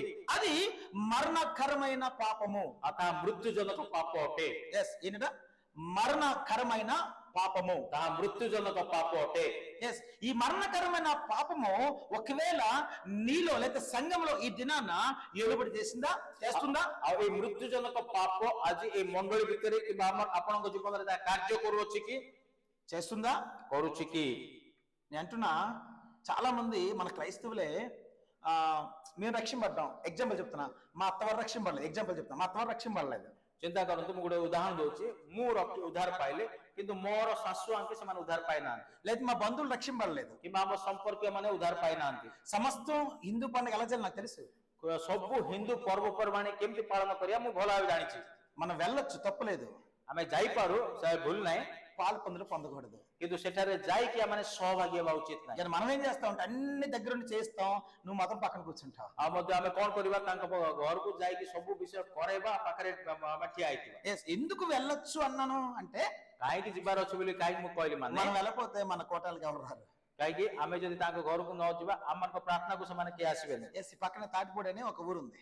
ଏ ପାଖରେ ତାଟିପୋଡା ବୋଲି ଗୋଟେ ଗାଁ ଅଛି। అక్కడ మా బంధువులు ఉన్నారు. వాళ్ళు ఆ ఊర్లో ఏదో ఎల్లమ్మ పండుగ చేస్తారు, ఒక దేవత పండుగ చేస్తారు. ଆଉ ସେଇ ଗାଁରେ ସେମାନେ ଗୋଟେ ଦେବୀର ଗୋଟେ ସେମାନେ ପର୍ବ ପାଳନ କରନ୍ତି। చాలా పెద్ద ఊరంతా ఎక్కడ మరి ఖాళీ ఉండదండి. ఎలా ఉందంటే చాలా రాద్ధాంతంగా ఉంటది. ఆ ఊర్లో అడుగుపెట్టాలి భయం వేస్తుంది ఆ టైంలో. అంత ఓ గొర్రెపోతులు కావచ్చు, అన్ని చాలా లైవ్ లో కోస్తుంటారు అన్నమాట. ଆଉ ମଧ୍ୟ ସେଠାରେ ସେଇ ପର୍ବ ପାଳନ କଲା ପରେ ଭୟଙ୍କର ଭାବରେ ଅନେକ ଗହଳି ହୁଏ। ଆଉ ଗହଳି ମଧ୍ୟରେ ଆଉ ମଧ୍ୟ ଅନେକ ବଳିଦାନ ହୁଏ, ଅନେକ ମେଣ୍ଢା ସବୁ ମାରନ୍ତି, ଏ ପ୍ରକାର ଭୟଙ୍କର ହୋଇଥାଏ। మనం పండగ పిలిచారు, ఎలా చల్లకూడదా? ଆମକୁ ଯଦି ସେ ପର୍ବକୁ ଡାକିଲେ ଆମେ ଯିବା କି ନାହିଁ? పండగ పిలిచారండి, ఎలా చల్లకూడదా? ଆମକୁ ପର୍ବକୁ ଡାକିବେ, ଯିବା କି ନାହିଁ ସେଠି? ఏ సెలబ్రిటీ వెళ్ళకూడదు. ఇంకా ఇంకా ଯିବାର ନାହିଁ। ଆଉ କଣ? వెళ్ళొచ్చా వెళ్ళకూడదా? ଯିବା କି ନାହିଁ? ఓకే, అయితే నేనంటాను, మేమైతే వెళ్ళామండి. ମୁଁ ଯାଉଥିଲି, వెళ్ళాం. చూసేటప్పటికి అంతా చాలా ఆశ్చర్యంగా వింత అన్ని. చిన్నప్పుడు మనం అందులో చూస్తున్నాం, నేను చిన్నప్పుడు చూసా, మా ఊళ్ళో చేసేవారు కదా. ଆମ ଗାଁରେ ତ କରିଥିଲେ ନା, ମୁଁ ପିଲାବେଳୁ ଦେଖିଛି, ମୁଁ ଯାଇଥିଲି। అందరం వెళ్ళాం, ఒకని కాదు, మొత్తం పిల్లలతో సహా వెళ్ళాం. ଆମେ ସମସ୍ତେ ପରିବାର ସହିତ ଯାଇଥିଲୁ। ఏంటి ఏంటి అసలు చూద్దాం అసలు ఏంటి అని କଣ ଦେଖିବା ପାଇଁ ସେଠିకి ଯାଇଥିଲୁ। వెళ్ళి కారు దిగాం. ଆଉ ସମସ୍ତେ କାରରେ ଆମେ ଓହ୍ଲେଇଲୁ। అప్పుడు జాతర జరుగుతుంది, చాలా భయంకరంగా ఉంది. ଆଉ ସେତେବେଳେ ଯାତ୍ରା ବର୍ତ୍ତମାନ ଚାଲିଛି, ଭୟଙ୍କର ଭାବେ ଚାଲିଥିଲା। ఒక్కడు మనలో లేడు, అందరూ ఆన్ అయిపోయారు. ଆଉ ସମସ୍ତେ ପିଇକି ବର୍ତ୍ତମାନ ମାତାଲ ହେଇଯାଇଥିଲେ। ఎవరైతే పిలిచారో ఆ ఇంటికి వెళ్ళి కారు వెంటనే గవ్వ వచ్చారు, వాళ్ళు రిసీవ్ చేసుకున్నారు. ଯାହା ଘରକୁ ମତେ ଆମକୁ ଡାକିଥିଲେ ତାଙ୍କ ଘରକୁ ଗଲୁ। ଯିବା କ୍ଷଣି ସେମାନେ ଘରୁ ଆସିକି ଆମକୁ ରିସିଭ୍ କଲେ। భోజనం చేయాలి, భోజనం చేయకూడదా? ସେଠି ଖାଇବାକୁ ଦେଲେ ଖାଇବା ଉଚିତ କି ନାହିଁ? చెయ్యాలా చేయకూడదా? ଖାଇବା ଉଚିତ କି ନାହିଁ? వాళ్ళ ప్రేమ క్రైస్తవుల కంటే ఎక్కువ, చాలా ప్రేమ. ସେମାନଙ୍କ ପ୍ରେମ ଖ୍ରୀଷ୍ଟିଆନ ମାନଙ୍କ ଠାରୁ ଅଧିକ ପ୍ରେମ, ମାନେ କହିହବନି ଏତେ ପ୍ରେମ। అలా ఆకర్షించాలా, అలా ఆకర్షించాలి. ସେମାନଙ୍କୁ ଆମେ ଆକର୍ଷଣ କରିବା ଉଚିତ। ప్రార్థన చేసుకుంటున్నాను, మా కుర్చీలు మాకు వేరే అంత సపరేట్ చేస్తారు. మాకు ଆମକୁ ସବୁ ଅଲଗାରେ ବସେଇଛନ୍ତି। ମୁଁ ସେତେବେଳେ ଅଲଗା ବସିବା ସମୟରେ బసికి ମୁଁ ప్రార్థన କରୁଛି। నన్ను పిలిచిన వ్యక్తి, మమ్మల్ని పిలిచిన వ్యక్తి వచ్చి గవ్వ వచ్చి, మీరు ఒక అరగంట వెయిట్ చేస్తే మీ ముందే ఒక కోడిని కోసి మీకు వంట చేసి పెడతాం, ఇవేవి అన్నాం, ఇవేవి మీకు పెట్టాం, వెయిట్ చేయగలరా అన్నారు. వచ్చాం కదా, వెయిట్ చేయగలం। ଆମକୁ ଯୋଉମାନେ ନିମନ୍ତ୍ରଣ କରିଥିଲା ସେ ଆସିଲା, ତୁମେ ଗୋଟେ ଅଧଘଣ୍ଟା ଅପେକ୍ଷା କର, ଅଧଘଣ୍ଟା ଭିତରେ ମୁଁ ଆପଣଙ୍କୁ ଗୋଟେ କୁକୁଡ଼ାକୁ ମାରିକି ଆପଣଙ୍କ ପରିବାର ପାଇଁ ମୁଁ ଖାଦ୍ୟ ପ୍ରସ୍ତୁତ କରିବି। ଏଇ ଭିତରେ କିଛି ଦିଆହବନି, ଏଇ ସମସ୍ତ ବିଷୟ ପୂଜା କରିଥାଏ କୌଣସି ବିଷୟ ଆପଣଙ୍କୁ ଦେବୁନି, ଆପଣ ଅପେକ୍ଷା କରିପାରିବେ କି ବୋଲି ସେ ମତେ ପ୍ରଶ୍ନ। నా ఉద్దేశం ఆ పండుగలు నేను ప్రార్థన చేయాలా, ఆ కుటుంబంలో ప్రార్థన చేయాలా? ମୋର ଉଦ୍ଦେଶ୍ୟ କରିଥିଲା ସେଇ ପର୍ବରେ ଯାଇକି ମୁଁ ପ୍ରାର୍ଥନା କରିବାର ଅଛି, ସେ ଲୋକ ଘରେ ଯାଇ ମୁଁ ପ୍ରାର୍ଥନା କରିବାର ଅଛି, ଏଇ ଉଦ୍ଦେଶ୍ୟ ମୋର ଥିଲା। మాకు ప్రత్యేకంగా వంట చేసి పెట్టారండి.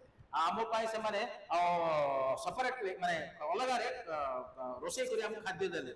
పెద్ద పెద్దలందరూ వచ్చారు, వారు మాక చూస్తున్నారు, ఇలాంటి ప్రత్యేకమా అన్నట్టు చూస్తున్నారు. ଆଉ ବଡ ସେଇ ଗାଁର ବଡ ବଡ ଲୋକମାନେ ସେମାନେ ଆସିଲେ, ଆସି ଦେଖୁଛନ୍ତି ଏମାନେ କଣ ଏତେ ମାନେ ସ୍ପେଶାଲ କି ବୋଲି ସେମାନେ ଆମକୁ ଦେଖୁଛନ୍ତି। ఎస్, మీ స్పెషలే, ଆମେ ସ୍ପେଶାଲ ହେଇଥିଲୁ।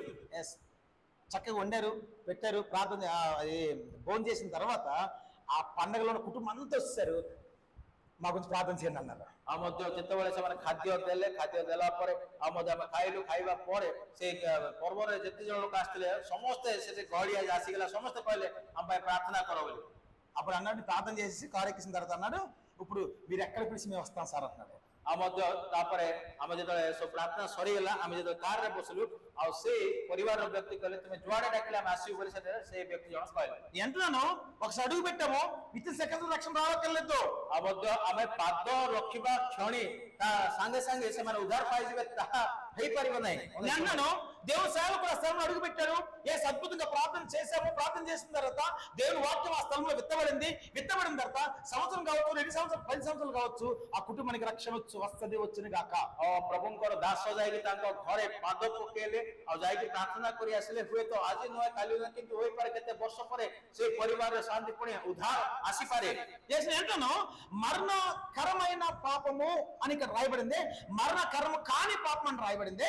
ତେବେ ଏଠାରେ ତ ଆମେ ଦେଖିବାକୁ ପାଇଲୁ ମୃତ୍ୟୁଜନକ ପାପ, ମୃତ୍ୟୁଜନକ ନ ହୋଇଥିବା ପାପ ଦୁଇଟା ବିଷୟ ଲେଖା ଅଛି। బైబిల్ పండితులు ఆలికులు అర్థం కాక అక్కడితో ఫుల్ స్టాప్ పెట్టారు, ఇక్కడ యోహాన్ గారు చెప్పలేదు కాబట్టి అది తర్వాత చూద్దాం అన్నారు బైబిల్ పండితులు కూడా। ఆ మృత్యుజనక పాପ ଆଉ କଣ ବୋଲିକି ସେଠାରେ ଆଉ ପୁନର୍ବାର ତାହାକୁ କଣ୍ଟିନ୍ୟୁ କରାଯାଏ ନାହିଁ। బైబిల్ పండిత ମାନେ ମଧ୍ୟ ସେଠାରେ ଅଟକି ଗଲେ। ఏది మరణకరమైన పాపంగా మన జీవితంలో ఎలుబడి చేస్తుంది? ତେବେ କୋଉ మృత్యుజనక పాప ଆମ ଜୀବନରେ କାର୍ଯ୍ୟ କରିଥାଏ? ఎండను మరణకరమైన పాపము కొరకంట వారి కోసం మనం ప్రార్థన చెయ్యొద్దన్నాడు, చేసిన ఆయన వినడం। ଆଉ ମଧ୍ୟ ମୃତ୍ୟୁଜନକ ପାପ କରୁଥିବା ବ୍ୟକ୍ତି ମାନଙ୍କ ପାଇଁ ପ୍ରାର୍ଥନା କର ନାହିଁ ବୋଲି ସେଠାରେ କୁହାହେଲା। ପ୍ରାର୍ଥନା କଲେ ମୁଁ ଶୁଣିବି ନାହିଁ ବୋଲି ପ୍ରଭୁ କହିଲେ। అందుకే నిన్న రాత్రి ప్రభుని అడుగుతున్నా, ఏంటి మరణకరమైన పాపం నాకు రెఫరెన్స్ చూపిస్తావా? ఏంటి మరణకరమైన పాపం? ఇక్కడ యోహాను గారు అక్కడితో ముగించారు। ଆଉ ମଧ୍ୟ ଗତ ରାତ୍ରିରେ ମଧ୍ୟ ପ୍ରଭୁଙ୍କ ଠାରେ ମୁଁ ପ୍ରାର୍ଥନା କରୁଛି, ପ୍ରଭୁ ମୃତ୍ୟୁଜନକ ପାପ ବୋଲେ କଣ ମତେ ଦେଖାଅ, କାହିଁକି ଜଣ ମଧ୍ୟ ସେଠାରେ ଅଟକି ଗଲେ ଲେଖିନାହାନ୍ତି ଆଉ ଅଧିକ ବୋଲି ମୁଁ ପ୍ରଭୁଙ୍କ ନିକଟରେ ପ୍ରାର୍ଥନା କରୁଥିଲି। ఈ మరణకరమైన పాపం ఎక్కడి నుంచి రాదండి? ଆଉ ମୃତ୍ୟୁଜନକ ପାପ ଆଉ କୁଆଡୁ ଆସିବ ନାହିଁ। యాకోబు రాసిన పత్రిక 1:15 వచనంలో అద్భుతమైన ఒక మాట ఉంటుంది। యాకోబు 1 ଯାକୋବ ପୁସ୍ତକ ଜେମ୍ସ ଚାପ୍ଟର 1 verse 17 15 ଯାକୋବ 1:15 దురాశ గర్భము ధరించి పాపము కలగా పాపము పరిపక్వమై మరణమును కలును।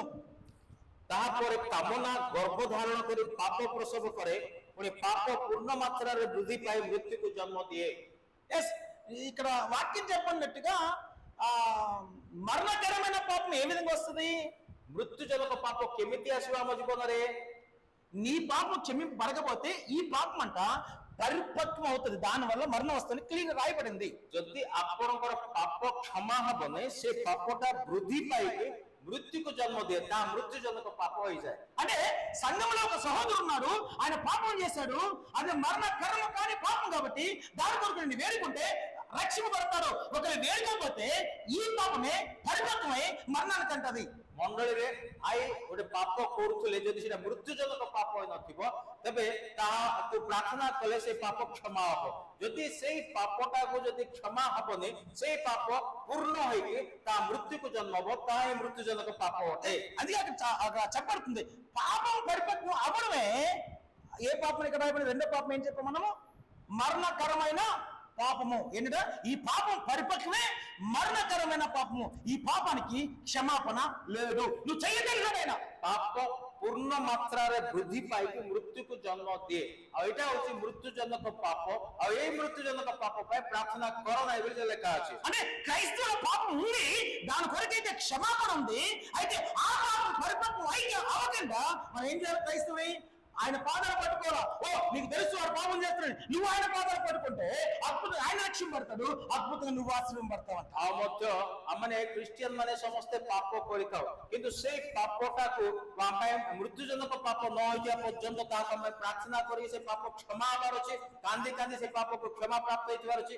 ଯଦି ସେ ପାପ କ୍ଷମା ନ ହୁଏ, ତାହା ପୂର୍ଣ୍ଣ ମାତ୍ରାରେ ବୃଦ୍ଧି ପାଇକି ତାହା ପରବର୍ତ୍ତୀ ଅବସ୍ଥାରେ మృత్యుజనక పాప ହୋଇଯିବ। చాలా మంది సగానికి వస్తారు, అద్భుతంగా రక్షింపబడతారు, బాగానే ఉంది, కానీ ఈ పాపాన్ని క్షమించే స్థితి వారికి ఉండనేరదు, ఈ పాపాన్ని వదిలే స్థితి వారికి ఉండనేరదు। కాబట్టి ఈ పాపం అంట పరిపక్వం అయిపోద్ది, అంటే అర్థం ఏంటి? మరణకరమైన పాపంగా మారిపోతుంది। ଅନେକ ବ୍ୟକ୍ତି ମାନେ ମଣ୍ଡଳୀକୁ ଆସନ୍ତି, କ୍ଷମା ପ୍ରାପ୍ତ ହୁଅନ୍ତି, ତାପରେ କଣ ହୁଏ? ସେମାନଙ୍କ ଜୀବନରେ ପୁନର୍ବାର ପାପ କାମ କରେ। ପାପ କାମ କଲେ ମଧ୍ୟ ସେମାନେ ନିଜକୁ ପ୍ରଭୁଙ୍କ ନିକଟକୁ ନ ଆଣି କ୍ଷମା ପ୍ରାପ୍ତ ନ ହୋଇ ଏହି ପାପଟା ପରବର୍ତ୍ତୀ ଅବସ୍ଥାରେ ପୂର୍ଣ୍ଣ ହେଇକି ଆଉ ତା ମୃତ୍ୟୁଜନକ ପାପରେ ପରିଣତ ହେଇଯାଇଥାଏ। ఇదే పరిశుద్ధాత్మ దేవుడు మాట్లాడుతున్నాడు, నీ జీవితంలో పాప రూపాంతరం చెందకూడదు। ଆଜି ପବିତ୍ର ଆତ୍ମା ପରମେଶ୍ୱର ଏହି ପୁରା କଥା କହନ୍ତି, ପାପ ଆପଣଙ୍କ ଜୀବନରେ ରୂପାନ୍ତର ବା ପୂର୍ଣ୍ଣ ମାତ୍ରାରେ ବୃଦ୍ଧି ପାଇବା ଉଚିତ ନାହିଁ। నీ జీవితంలో పాప రూపాంతరం చేస్తే అదే మరణకరమైన పాపము, ఆ పాపమే మరణానికి అంటది। రూపాంతరం అంటే పాపం మరణానికి అండము। ଆଉ ମଧ୍ୟ ପାପ କୌଣସି ପ୍ରକାର ଭାବରେ ରୂପାନ୍ତରିତ ମାନେ ତାହା ବୃଦ୍ଧି ନ ପାଇବାର ଅଛି, ଆଉ ତାହା ଯାଇକି ଆପଣଙ୍କ ମୃତ୍ୟୁକୁ ଜନ୍ମ ଦେବ, ଅର୍ଥାତ୍ ମୃତ୍ୟୁଜନକ ପାପରେ ଆପଣ ପଡିଯିବେ। నీ జీవితంలో మన జీవితంలో ఆ పాపము అక్కడితోనే ఆగిపోతే నీవు ఆయన వల్ల రూపాంతరం చెందాలా। ଆଉ ମଧ୍ୟ ଆମ ଜୀବନ ପାପ ଆଉ ତା ସମସ୍ତ ଶେଷ ହେଇଯିବାର ଅଛି ଆଉ ଆମେ ତାଙ୍କ ଭଳିଆ ଆମେ రూపాంతర హବାର వచ్చి అంటున్నాను ఇర్మియాలో చెప్పన్న ఆ యొక్క ఇర్మియా గ్రంథంలో చెప్పన్న అక్కడున్న సమస్త ఇశ్రాయేలు కావచ్చు లేదా దేవుడి ప్రజలు కావచ్చు వారందరూ దేవునికి విరోధముగా ఉన్నారు ଆଉ ମଧ୍ୟ ଜିର୍ମିୟା ପୁସ୍ତକରେ ଆମେ ଯାହା ଦେଖିବାକୁ ପାଇଲୁ ଇସ୍ରାଏଲର ସମସ୍ତ ଲୋକମାନେ ପ୍ରଭୁଙ୍କର ବିରୁଦ୍ଧରେ କାର୍ଯ୍ୟ କରୁଥିଲେ మరి యోగభక్తులు చేసిన ఆ ఫ్రెండ్స్ కావచ్చు లేక స్నేహితులు కావచ్చు వారందరూ కూడా యోగులాగా ప్రత్యుత్తరం ఇవ్వలేకపోతే దేవుడు కోరు కాబట్టి పాపం కింద దేవుడు ఏం చేయడు ଆଉ ମଧ୍ୟ ଆୟୁବଙ୍କର ମିତ୍ରମାନେ ମଧ୍ୟ ଆୟୁବଙ୍କ ସଦୃଶ୍ୟ ଯଥାର୍ଥ ଭାବରେ ପ୍ରଭୁଙ୍କ ବିଷୟରେ କଥା କହିଲେ ନାହିଁ ତେଣୁ ଆଉ ତାଙ୍କ ସେମାନେ ପାପ କଲେ ଆଉ ସେମାନଙ୍କ ପାଇଁ ଆୟୁବ ପ୍ରାର୍ଥନା କରିଥିଲେ ఆ పాపానికి ఒక క్షమాపణ ఉంది ଆଉ ସେ ପାପ ପାଇଁ ଗୋଟେ କ୍ଷମା ଥିଲା దాని మరి యోగభక్తుడు కూడా అద్భుతంగా ఆశీర్వదింపబడ్డాడు ଆଉ ସେଥିପାଇଁ ଆୟୁବ ପ୍ରାର୍ଥନା କରିବା ଯୋଗୁଁ ସେ ମଧ୍ୟ ଆଶୀର୍ବାଦ ପ୍ରାପ୍ତ ହୋଇଥିଲେ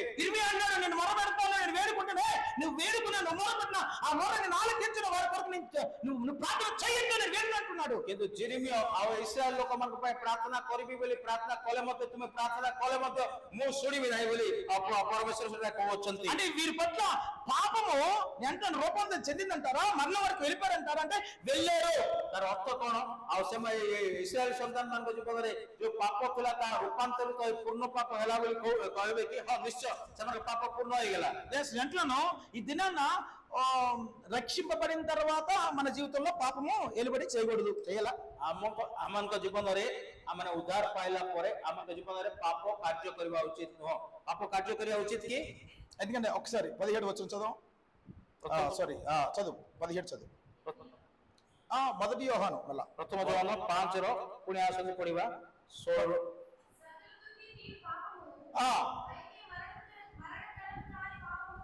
కలదు 2 18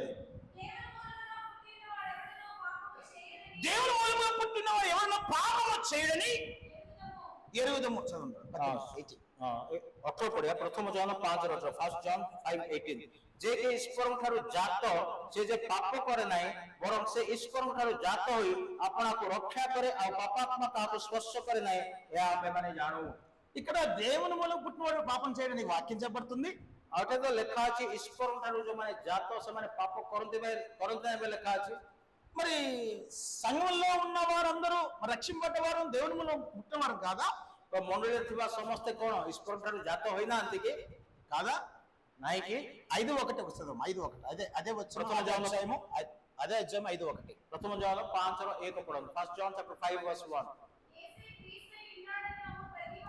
యేసే క్రీస్తై ఉన్నాడని నమ్ము ప్రతివాడును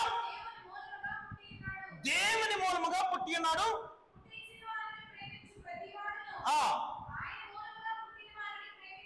చాలు जे केही ଯୀଶୁଙ୍କୁ ଖ୍ରୀଷ୍ଟ ବୋଲି ବିଶ୍ୱାସ କରେ ସେ ଈଶ୍ୱରଙ୍କ ଠାରୁ ଜାତ ଆଉ ଯେ କେହି ଜନ୍ମଦାତାଙ୍କୁ ପ୍ରେମ କରେ ସେ ତାଙ୍କ ଠାରୁ ଜାତ ହୋଇଥିବା ସନ୍ତାନମାନଙ୍କୁ ମଧ୍ୟ ପ୍ରେମ କରେ హల్లెలూయా ఇది యేసే క్రీస్తు అని నమ్ము ప్రతివాడు దేవుని వల్ల పుట్టినవాడు ଯୀଶୁଙ୍କୁ ଖ୍ରୀଷ୍ଟ ବୋଲି ଯୋଉମାନେ ବିଶ୍ୱାସ କରନ୍ତି ସେମାନେ ଈଶ୍ୱରଙ୍କ ଠାରୁ ଜାତ యేసు ఎవరు క్రీస్తు ఎవరు ଯୀଶୁ କିଏ ଖ୍ରୀଷ୍ଟ କିଏ యేసు ఎవరు క్రీస్తు ఎవరు ଯୀଶୁ କିଏ ଆଉ ଖ୍ରୀଷ୍ଟ କିଏ చెప్పగలరా କହିପାରିବେ କି యేసు ఎవరు క్రీస్తు ఎవరు ଯୀଶୁ କିଏ ଆଉ ଖ୍ରୀଷ୍ଟ କିଏ యేసే క్రీస్తు నమ్మేవాడు ఆయన వల్ల పుట్టినవాడు నమ్మలేవాడు ఆయన వల్ల పుట్టినవాడు అదే పాపం చేస్తారంట ଯୀଶୁ ଖ୍ରୀଷ୍ଟ ବୋଲି ଯୋଉମାନେ ବିଶ୍ୱାସ କରନ୍ତି ସେମାନେ ଈଶ୍ୱରଙ୍କ ଠାରୁ ଜାତ ଯୋଉମାନେ ବିଶ୍ୱାସ କରନ୍ତି ନାହିଁ ସେମାନେ ଈଶ୍ୱରଙ୍କ ଠାରୁ ଜନ୍ମ ନେଇନାହାନ୍ତି ఎవరు మనం యేసు నమ్ముతామా క్రీస్తు నమ్ముతున్నామా ଆମେ ଯୀଶୁଙ୍କୁ ବିଶ୍ୱାସ କରୁଛୁ ନା ଖ୍ରୀଷ୍ଟଙ୍କୁ ବିଶ୍ୱାସ କରୁଛୁ చాలా సంఘాలు ఒకరిని నమ్ముతారు క్రీస్తుని కానీ యేసుని కానీ రెండిట్లని కూడా నమ్మలేరు అందుకే వాళ్ళు ఏం చేస్తారు ఆయన వాళ్ళ పుట్టినవాడు కాదు కాబట్టి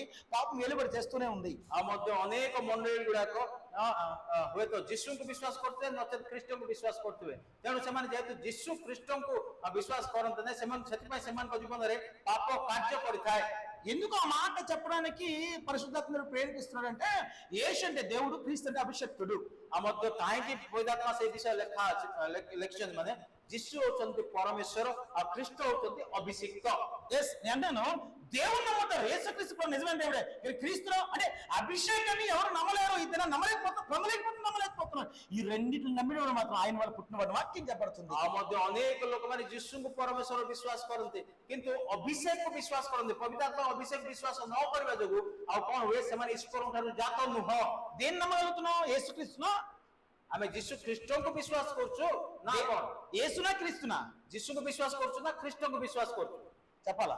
କୁହନ୍ତୁ। నేను అన్నాను రెండిట్లు నమ్మగలిగితేనే ఆయన వల్ల పుట్టవాడు అట్లా నువ్వు. ଆଉ ଦୁଇଟାକୁ ବିଶ୍ୱାସ କରିବାର ଅଛି, ଯୀଶୁ ଖ୍ରୀଷ୍ଟ ବୋଲି ବିଶ୍ୱାସ କରିବାର ଅଛି, ତେବେ ଯାଇକି ଆପଣ ମାନେ ଈଶ୍ୱରଙ୍କ ଠାରୁ ଜାତ। ఏ విధంగా నమ్మగలం? କେମିତି ଆପଣ ବିଶ୍ୱାସ କରିବେ? ఏ విధంగా నమ్మగలం చెప్పండి? କେମିତି ଆପଣ ବିଶ୍ୱାସ କରିବେ? నేను అంటున్నాను యేసుక్రీస్తు యేసును నమ్మి సంఘంలోకి వచ్చిన తర్వాత క్రీస్తు అనే అభిషేకాన్ని నువ్వు పొందుకోగలిగితే యేసు అద్భుతమైన సాక్ష్యం, యేసుక్రీస్తు ప్రభువుకు సాక్ష్యం అంట అభిషేకం చెప్తుందంట। ଆଉ ମଧ୍ୟ ଆପଣ ଯୀଶୁଙ୍କୁ ବିଶ୍ୱାସ କରି ଯଦି ମଣ୍ଡଳୀକୁ ଆସିବେ, ତାପରେ ଯଦି ଅଭିଷେକ ପାଇବେ, ଆଉ ଯୀଶୁ ଯେ ପରମେଶ୍ୱର ଆମଙ୍କ ଅଭିଷେକ ତାହା ପ୍ରକାଶ କରିବ। ఎస్ అందుకే మొదటి యోహాను 3:9 ଆଉ ପ୍ରଥମ ଜୋହନ 3 ତାର 8 ବାକ୍ୟ ପଢନ୍ତୁ। ଫାର୍ଷ୍ଟ ଜୋହନ ଚାପ୍ଟର 3 verse 8 9 9। దేవుని మూలము పుట్టిన ప్రతి వాడును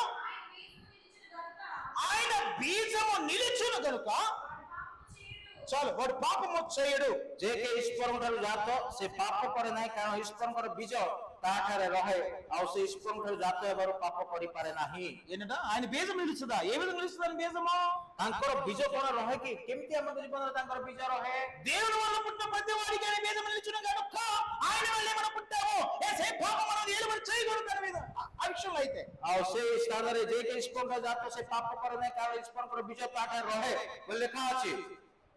ఎస్ నిజంగా ఆయన బీజము మనలో ఉందా? ତାଙ୍କର ବୀଜ କଣ ପ୍ରକୃତରେ ଆମ ଜୀବନରେ ଅଛି କି? ఆయన బీజం అంటే ఏదో కదండి, ఆయన అభిషేకమే।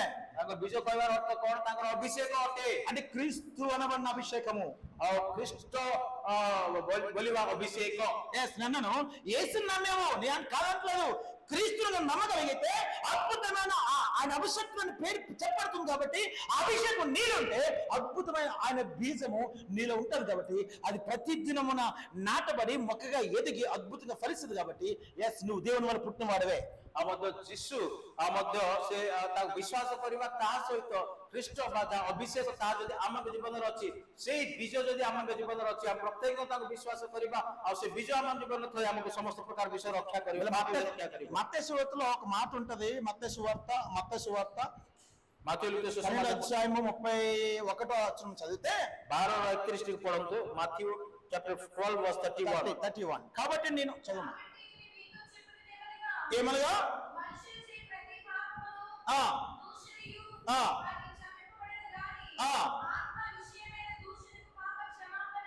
చాలు।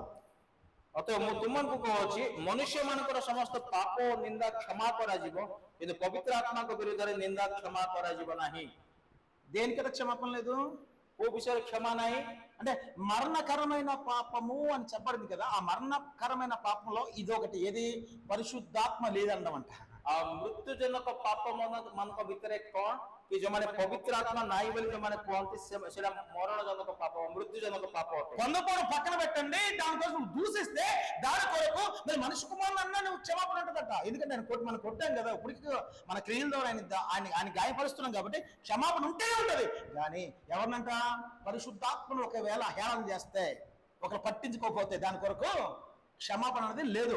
ఆ ମନୁଷ୍ୟ ପ୍ରଭୁଙ୍କ ବିରୁଦ୍ଧରେ ଯୋଉ ସମସ୍ତ ପାପ କଲେ ତାର କ୍ଷମା ଅଛି, କିନ୍ତୁ ପବିତ୍ର ଆତ୍ମାଙ୍କ ବିରୁଦ୍ଧରେ ଯଦି ଆମେ କୌଣସି ପାପ କରିବା, ନିନ୍ଦା କରିବା, ଏ ସମସ୍ତ ୟାର କ୍ଷମା ନାହିଁ ବୋଲି ଲେଖା ଅଛି। దేవునికి స్తోత్రం, దేవునికి మహిమ కలుగును గాక। ప్రభు నామ గౌరవ, ప్రభు నామ మహిమ హౌ। ఎస్ అంటే పరిశుద్ధాత్మ గురించి రాయబడింది అంటే అర్థం ఏంటంటే అభిషక్తుడి గురించే, క్రీస్తు అనబడిన అభిషక్తుడి గురించే రాయబడింది। ఎస్ ఇది మన జీవితంలో లేదు కాబట్టి దాన్ని మనం దూషిస్తున్నాం కాబట్టి, అభిషేకం దూషిస్తే క్రీస్తుని దూషించినట్టే। ଆମ ଜୀବନରେ ଯଦି ଅଭିଷେକକୁ ଆମେ ନିନ୍ଦା କରିବା, ତେବେ ଖ୍ରୀଷ୍ଟଙ୍କୁ ଆମେ ନିନ୍ଦା କରିଥାଉ। దేవునికి స్తోత్రం, దేవునికి మహిమ కలుగును గాక। ప్రభు నామ మహిమ, ప్రభు నామ గౌరవ। ఒకవేళ యేసుక్రీస్తు ప్రభువును నమ్మితే చాలు, నమ్మడం చాలా మంది అనుకుంటారు, నేను నమ్మాను బ్రదర్, నమ్మాను కాబట్టి చర్చకొచ్చాను బ్రదర్, నువ్వు చర్చకొచ్చినా లాభం లేదు। దేవుని నమ్మి ఆయన వాక్యానుసారంగా నువ్వు బ్రతికి అద్భుతమైన అభిషేకం పొందుకుంటే ఆయన బీజము నీలో నాటబడుతుందంట। ଆଉ ଯୀଶୁଙ୍କୁ ଅନେକ ବିଶ୍ୱାସ କରନ୍ତି, କିନ୍ତୁ ଖ୍ରୀଷ୍ଟ ବା ତାଙ୍କର ଅଭିଷେକକୁ ଯଦି ବିଶ୍ୱାସ କରି ଆଉ ସେ ବୀଜ ଯଦି ଆପଣଙ୍କ ଜୀବନକୁ ଆସିବ, ଆପଣ ମାନେ ଅଦ୍ଭୁତ ଭାବରେ ଉଦ୍ଧାର ପାଇବେ, ଆଉ ଅଦ୍ଭୁତ କାର୍ଯ୍ୟ ଆପଣଙ୍କ ଜୀବନରେ ହେବ। ఎస్ అందుకే ఎబ్రియల్ రాసిన పత్రిక 4వ అధ్యాయము 6వ అధ్యాయం 4వ వచనం ఒక మాట ఉంటది। ఎబ్రియల్ రాసిన పత్రిక 6వ అధ్యాయం 4వ వచనం, 5వ వచనం, 6వ వచనం। ఎబ్రియలు 6:4 6:4-5-6 ఎబ్రీ పుస్తకం 6:4-5-6 ఒకసారి వెలిగింపబడి పరలోక సంబంధమైన వరములను రుచి చూచి పరిశుద్ధాత్మలో పాలువారై పరిశుద్ధాత్మలో పాలువారై దేవుని దివ్యవాక్యమును రాబోవు యుగ సంబంధమైన శక్తుల ప్రభావమును అనుభవించిన తరువాత ఆ. తప్పిపోయిన వారు ఆ. తమ విషయంలో దేవుని కుమారుని మరలా సిలువ వేయచ్చు వైచు ఆహారముగా ఆయనను అవమానపరచున్నారు గనుక గనుక మానవసు పొందినట్లు వాటి వారిని మరలా నూతనపరచుట అసాధ్యము. କାରଣ ଯେଉଁମାନେ ଥରେ ଆଲୋକ ପ୍ରାପ୍ତ କରିଅଛନ୍ତି, ସ୍ୱର୍ଗୀୟ ଦାନର ଆସ୍ୱାଦ ପାଇଅଛନ୍ତି, ପବିତ୍ର ଆତ୍ମାଙ୍କର ସହଭାଗୀ ହୋଇଅଛନ୍ତି, ଈଶ୍ୱରଙ୍କର ଉତ୍ତମ ବାକ୍ୟ ଓ ଆଗାମୀ ଯୁଗର ଶକ୍ତି ଆସ୍ୱାଦନ କରିଅଛନ୍ତି, ସେମାନେ ଯଦି ସତ୍ୟ ଭ୍ରଷ୍ଟ ହୁଅନ୍ତି ତାହେଲେ ମନ ପରିବର୍ତ୍ତନ ନିମନ୍ତେ ସେମାନଙ୍କୁ ପୁନର୍ବାର ନୂତନ କରାଇବା ଅସାଧ୍ୟ, ଯେଣୁ ସେମାନେ ଆପଣା ଆପଣା ବିନାଶ ନିମନ୍ତେ ଈଶ୍ୱରଙ୍କର ପୁତ୍ରଙ୍କୁ ପୁଣି କୃଷାର୍ପଣ କରି ପ୍ରକାଶ୍ୟରେ ତାହାଙ୍କୁ ନିନ୍ଦାର ପାତ୍ର କରନ୍ତି। మరణకరమైన పాపము ମୃତ୍ୟୁଜନକ ପାପ ఎవరికి క్రియ చేయబడుతుందంట? କାହାର ଜୀବନରେ କାର୍ଯ୍ୟ କରିଥାଏ? ఎన్ననో ఇక్కడ వాక్యం చదువుకున్నట్టుగా హెబ్రీయులు 6:4 చదివాం కదా, ఒక్కసారి వెలిగింపబడి పరలోక సంబంధమైన వరముల రుచి చూచి పరిశుద్ధాత్మల పాలువారై అని ఇక్కడ రాయబడింది. ଆଉ କଣ ଲେଖା ଅଛି? ଯୋଉମାନେ ଥରେ ଆଲୋକ ପ୍ରାପ୍ତ କରିଅଛନ୍ତି, ସ୍ୱର୍ଗୀୟ ଦାନର ଆସ୍ୱାଦ ପାଇଅଛନ୍ତି, ପବିତ୍ର ଆତ୍ମାଙ୍କର ସହଭାଗୀ ହୋଇଛନ୍ତି। ఒక్కసారి పడితే అంటే మీరు రక్షించబడటం అసాధ్యం అని ఇక్కడ ଆଉ ଏଇ ପ୍ରକାର ଲୋକ ଯଦି ସେମାନେ ସତ୍ୟଭ୍ରଷ୍ଟ ହୁଅନ୍ତି ତେବେ ସେମାନେ ଆଉ ଉଦ୍ଧାର ପାଇବା ଆଉ ଅସମ୍ଭବ ବୋଲି ଲେଖା ଅଛି। అంటే అర్థం ఏంటి? నీవు ఒక్కసారి వెలిగింపబడిన తర్వాత అద్భుత పరిశుద్ధాత్మ పొందిన తర్వాత నువ్వు పడిపోతే మరణకరమైన పాపంలోకి పోక జాగ్రత్త. అది నేను వేరుకున్నా, లేదు నీ సహోదరులు వేరుకున్నా, నీ కుటుంబం వేరుకున్నా నువ్వు రక్షింపబడుట అసాధ్యం అని వాక్యించబడుతుంది. ଆଉ ଯଦି ଆପଣ ମାନେ ପ୍ରଭୁଙ୍କର ଆଲୋକକୁ ଆସ୍ୱାଦନ କରିଛନ୍ତି, ପବିତ୍ର ଆତ୍ମା ପାଇଲା ପରେ ଯଦି ଆପଣ ଆଉ ପୁନର୍ବାର ପଡି ଯାଉଛନ୍ତି ତେବେ ଆପଣଙ୍କ ପାଇଁ କିଏ ବି ପ୍ରାର୍ଥନା କଲେ, ପୁଣି ଆପଣଙ୍କ ପରିବାର ପ୍ରାର୍ଥନା କରନ୍ତୁ, କିଏ ପ୍ରାର୍ଥନା କଲେ ମଧ୍ୟ ଆପଣ ଆଉ ପରିବର୍ତ୍ତନ ହେବା ଅସମ୍ଭବ ବୋଲି ଈଶ୍ୱର ବାକ୍ୟରେ ଲେଖା ଅଛି। దేవునికి స్తోత్రం, దేవునికి మహిమ కలుగును గాక. ప్రభు నామర మహిమ, ప్రభు నామర గౌరవ। ఈ దిన పరిశుద్ధాత్మ దేవుడు మాట్లాడుతున్నాడు. మరణ కర్మ కాని పాపం ఒకటి ఉంది, మరణకరమైన పాపం ఒకటి ఉంది. ఏ పాపం మనం ఉన్నాము? ଆଜି ପବିତ୍ର ଆତ୍ମା ପରମେଶ୍ୱର ଏଇ କଥା କହନ୍ତି, ମୃତ୍ୟୁଜନକ ପାପ ଅଛି, ମୃତ୍ୟୁଜନକ ନ ହୋଇଥିବା ପାପ ଗୋଟେ ଅଛି। ତେବେ ଆପଣ କୋଉ ପ୍ରକାର ପାପରେ ଅଛନ୍ତି? ఆయన వల్ల పుట్టినవాడు ప్రతి ఒక్కరు కూడా పాపం చేయడని ఇక్కడ వాక్యం చెప్పబడుతుంది. ଈଶ୍ୱରଙ୍କ ଠାରୁ ଯାହା ପ୍ରତ୍ୟେକ ଲୋକ ଆଉ ସେ ପାପ କରେ ନାହିଁ ବୋଲି ଈଶ୍ୱର ବାକ୍ୟ ଲେଖା ଅଛି। 15 చెప్పబడిన సకల దుర్నీతి పాపం అని చెప్పబడుతుంది. ଆଉ ସମସ୍ତ ଅଧର୍ମ ପାପ ବୋଲି 15 ବାକ୍ୟ ଲେଖା ହୁଏ। ఇవన్నీ కూడా మొర్ర పెడితే క్షమింపబడతాం. ଆଉ ଏଇ ସମସ୍ତ ଯଦି ଆମ ଜୀବନରେ ପ୍ରାର୍ଥନା କରିବା ତେବେ ଏଇ ସମସ୍ତ ପାପ କ୍ଷମା ହବ। కానీ ఈ దినాన్న పరిశుద్ధం దేవుడు మాట్లాడు, తెలిసి పాపం చేస్తే ఈ పాపం పరిపక్వంలోకి వెళ్తే జాగ్రత్త, అది మరణానికి అంటది. నేను మోకరించి ప్రార్థన చేసినా, నువ్వు మోకరించి ప్రార్థన చేసినా వీళ్ళు రక్షించబడటం అసాధ్యం అంట. କିନ୍ତୁ ଜାଣି ଯଦି ଆପଣମାନେ ପାପ କରୁଛନ୍ତି, ସେ ପାପଟା ବୃଦ୍ଧି ପାଇକି ମୃତ୍ୟୁକୁ ଜନ୍ମ ଦେବ। ମୁଁ ପ୍ରାର୍ଥନା କଲେ ମଧ୍ୟ ଆପଣ ପ୍ରାର୍ଥନା କରୁଛନ୍ତି, କୌଣସି ପ୍ରକାର ଭାବରେ ସେ ପ୍ରାର୍ଥନା ଶୁଣାଯିବନି। ଆପଣ ସେଥିପାଇଁ ସାବଧାନ ରହିବା ଉଚିତ। అంటాను పాపం అంటే ఏదో ఎక్కడి నుంచి వచ్చేక్కర్లేదండి. ପାପ କୁଆଡୁ ପଳେଇ ଆସିବ ନାହିଁ, ମୁଁ ଏ ପ୍ରକାର କହୁନାହିଁ। దేవుని కొరకు వ్యతిరేకంగా మాట్లాడితే చాలు. ପ୍ରଭୁଙ୍କ ବିରୁଦ୍ଧରେ ଯଦି ଆମେ ବିରୁଦ୍ଧାଚରଣ କଥାବାର୍ତ୍ତା କରିବା ତାହା ଯଥେଷ୍ଟ ଆମ ପାଇଁ। నేను మాట్లాడినట్టుగా నువ్వు మాట్లాడకపోతే చాలు పాపం వచ్చినట్ట. ମୁଁ ଯୋଉ ପ୍ରକାର କଥା କହୁଛି, ଯଦି ଆପଣ ସେଇ ପ୍ରକାର କଥା କହୁନାହାନ୍ତି, ଆପଣ ଜୀବନରେ ପାପ ଆସିଗଲେ ସେତିକି ଯଥେଷ୍ଟ। ఎందుకు? నీకు దేవుని వాక్యం తెలుసు, నాకు దేవుని వాక్యం తెలుసు. నువ్వు రక్షింపడ్డావు, నేను రక్షింపబడ్డాను. ଆପଣ ପ୍ରଭୁଙ୍କ ବାକ୍ୟ ଜାଣିଛନ୍ତି, ମୁଁ ପ୍ରଭୁଙ୍କର ବାକ୍ୟ ଜାଣିଛି। ଆପଣ ଉଦ୍ଧାର ପାଇଛନ୍ତି, ମୁଁ ଉଦ୍ଧାର ପାଇସାରିଛି। పరిశుద్ధాత్మ దేవుడు ఈ దినం మాట్లాడుచున్నాడు. మనం గ్రహించి అయ్యో ఏ పాపంలో ఉన్నాను, ఏదో నిజమే మరణకరమైన పాపమా, మరణకరం కాని పాపంలో ఉన్నానా అని మొర్ర పెడితే దేవుడు ఈ దినం నీకు బయలుపరిచి నేను రక్షించును గాక। ତେବେ ଏଇ ଦିନରେ ଆମେ ଜାଣିବା ଆବଶ୍ୟକ, ମୁଁ କୋଉ ପ୍ରକାର ପାପରେ ଅଛି। ମୃତ୍ୟୁଜନକ ପାପ ବା ମୃତ୍ୟୁଜନକ ହୋଇନଥିବା ପାପରେ ଅଛି। ତେବେ ତାକୁ ଜାଣିକି ଯଦି ଆମେ ପ୍ରାର୍ଥନା କରିବା ତେବେ ନିଶ୍ଚୟ ପ୍ରଭୁ ଆମର ପ୍ରାର୍ଥନା ଶୁଣି ମୃତ୍ୟୁଜନକ ନ ହୋଇଥିବା ପାପର ଆମକୁ ସେ କ୍ଷମା କରିକି ଆମ ପ୍ରାର୍ଥନା ଶୁଣିବେ। చాలా మంది అంటారు ఆ మంతాగిత పాపం పాపమే, మంతాగిత పాపమే కాదంటే వాక్యం చెప్పబడుతుంది కదా। ବାକ୍ୟରେ ଲେଖା ଅଛି ମଦ ପିଇବାଟା ପାପ। ନିଶ୍ଚୟ ମଦ ପିଇବାଟା ପାପ ବାକ୍ୟରେ ଲେଖା ଅଛି। చాలా మంది అంటారు కైనీళ్ళు తినచ్చు, కైనీళ్ళు తినడం పాపమే, వాక్యం చెప్పబడుతుంది కదా। కైనీళ్ళు అండ్ ଖଇନି ଖାଇବା ପାପ ବୋଲି କହନ୍ତି। ନିଶ୍ଚୟ ପାପ, ଖଇନି ଖାଇବା ପାପ। ఇవన్నీ పాపము, కానీ ఇవి నీ కొరకు నేను, ఒకవేళ నీ కొరకు నేను మొరపెడితే నువ్వు రక్షింపబడతావు. కానీ ఎప్పుడు వరకు అంట ఈ దినం రక్షింపబడతావు, మళ్ళీ అదే పాపం నీ జీవితంలో జరిగితే అది ఆ పాపం పరిపక్వమై మరణలోకి తీసుకెళ్తుంది। ନିଶ୍ଚୟ ଯଦି ମୁଁ ଆପଣଙ୍କ ପାଇଁ ପ୍ରାର୍ଥନା କରିବି ଆଉ ଆପଣ ତାହା ଆପଣ ପ୍ରଭୁ ଉଦ୍ଧାର କରିବେ। କିନ୍ତୁ ଆପଣ ଉଦ୍ଧାର ପାଇଲା ପରେ ତାକୁ ଯଦି ଆପଣ ମାନେ ଆପଣଙ୍କ ଜୀବନରେ କଣ୍ଟିନ୍ୟୁ କରିବେ, ଜାଣି ଜାଣି କରୁଥିବେ, ତେବେ ତାହା ଆପଣଙ୍କ ଜୀବନରେ ସେଇ ପାପ ବୃଦ୍ଧି ପାଇ ଆପଣଙ୍କୁ మృత్యుజనక పాపରେ పకేవ ଆଉ ତାପରେ ଆପଣ ପାଇଁ ప్రార్థన కల మీద କିଛି లాభం ନାହିଁ। అంటే వాక్యం ఉంది కాబట్టి సహోదరుడు పాపం చేస్తే నువ్వు చూసిన ఎడల వారి కొరకు నువ్వు మొరపెడితే వేడుకుంటే రక్షిస్తానని వాక్యం ఉంది కాబట్టి అయితే నేను పాపం చేస్తూ ఉంటాను, నువ్వు చూస్తుండు, నువ్వు మాత్రం విజ్ఞాపన చేస్తున్నాను అని అర్థం కాదు। କଣ ବାକ୍ୟରେ ଏଇ ପ୍ରକାର ଲେଖା ଅଛି କି ନିଜର ଭାଇ ପାପ କରିବା ସମୟରେ ତା ପାଇଁ ତୁମେ ତାର ପାପ ପାଇଁ ତୁମେ ପ୍ରାର୍ଥନା କରି ଚାଲୁଛ, ପ୍ରାର୍ଥନା କରି ଚାଲୁ, ସେ ଉଦ୍ଧାର ପାଇବ। ଆଉ ଏଇ ପ୍ରକାର ବାକ୍ୟ ଲେଖାଯାଏ ନାହିଁ। దేవునికి స్తోత్రం, దేవునికి మహిమ కలుగును గాక। ప్రభుଙ୍କ నామର ମହିମା ହଉ। అర్థం అది కాదండి। ତାର ଅର୍ଥ ତାହା ନୁହେଁ। ఎంతోనో ఈ దినాన దేవునికి భయం కలిగి భక్తి కలిగి మోకరించి ఆయన పాదం దగ్గర పడి ఏడిస్తే అద్భుతమైన కృప దొరుకుతుంది। ఆ కృప ద్వారా ఈ పాపాన్ని తప్పించుకోవచ్చంట। ଆଉ ମଧ୍ୟ ପ୍ରଭୁଙ୍କର ପାଦ ତଳେ ବସି ତାଙ୍କ ପାଖରେ ଚକ୍ଷୁର ଲୋତକ ଝରାଇ ଯଦି ପ୍ରାର୍ଥନା କରିବା, ତେବେ ପ୍ରଭୁ ନିଶ୍ଚୟ এই ପାପରୁ ସେ ରକ୍ଷା କରିବେ ଆଉ ମଧ୍ୟ ଆମକୁ ଉଦ୍ଧାର କରିବେ। ఎందుకు పాపం పరిపక్వానికి రాయబడిన తెలుగులో କାହିଁକି ପାପ ପୂର୍ଣ୍ଣ ମାତ୍ରାରେ ବୃଦ୍ଧି ପାଇବା ବିଷୟରେ କାହିଁକି ଲେଖା ଅଛି? ఎందుకు పరిపక్వం? କାହିଁକି ପୂର୍ଣ୍ଣ ମାତ୍ରା ବୋଲି କାହିଁକି ଲେଖା ଅଛି ଓଡ଼ିଆରେ? నిజమే అన్నాను, అంటాం కదా మనం బయట అంటుంటాం ఈ పాపం పండిందిరా అంటాం। ଆମେ କହିବା ପାପ ପାଚିଲାଣି ବୋଲି ଆମେ କହିଥାଉ ଅନେକ ସମୟରେ। ఏదైనా జరిగితే ఈ రోజు దేవుడు చూసే పాపం పండింది అదొకంట। ଆମେ କହିଥାଉ ଆର ପାପ ପାଚିଗଲା, ସେ ତେଣୁ ତାର ସମୟ ହେଇଗଲା, ଧରି ପଳେଇଲେ ବୋଲି କହିଥାଉ। అంటే అర్థం ఏంటంటే పాపాన్ని ఈ దినాన్ని ఇత్తావు, ତାର ଅର୍ଥ କଣ?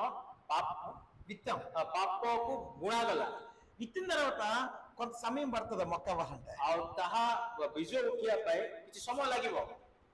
పూత పూయంటే కొంత సమయం పడుతుందా? పడుతుంది। పొత్తిବା ପାଇଁ ବି ସମୟ ଲାଗେ, ଉଠିବା ପାଇଁ କିଛି ସମୟ ଲାଗେ। అది పింజు కట్టి పరిపక్వం అయ్యేసరికి పరిపూర్ణ అయ్యేసరికి కొంత సమయం పడుతుంది। ଆଉ ମଧ୍ୟ ସେ గଛଟା ବଢିକି ଆଉ ପରିପୂର୍ଣ୍ଣ ମାତ୍ରାରେ ବଢିବା ପାଇଁ ତାକୁ ସମୟ ଲାଗେ।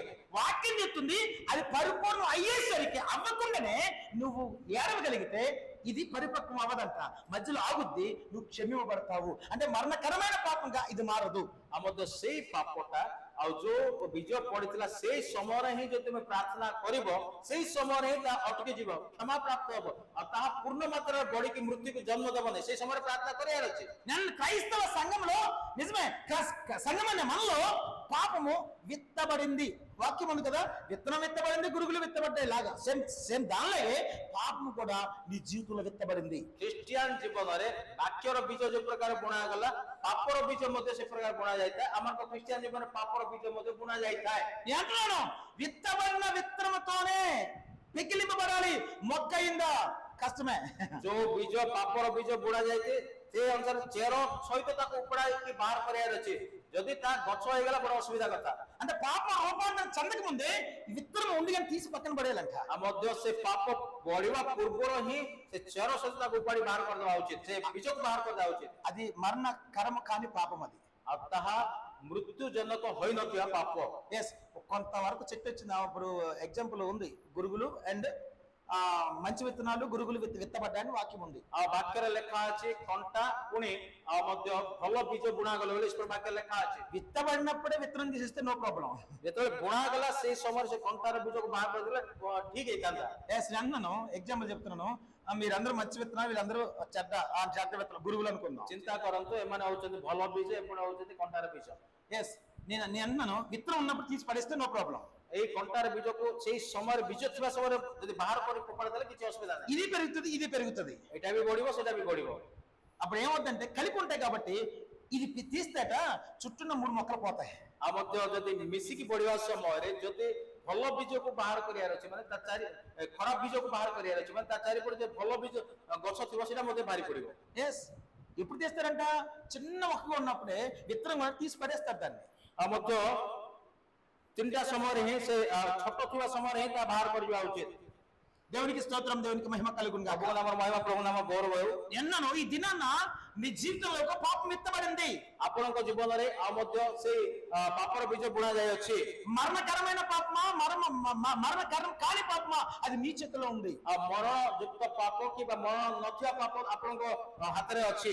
ఎస్ అది పరిపక్వం అవ్వాలని టైం పడుతుంది అంటారు। అమ్మ ఈ పాపం చేసేది ఇంకా సంఘంలో తిరుగుతున్నాడు అంటారు చాలా మంది।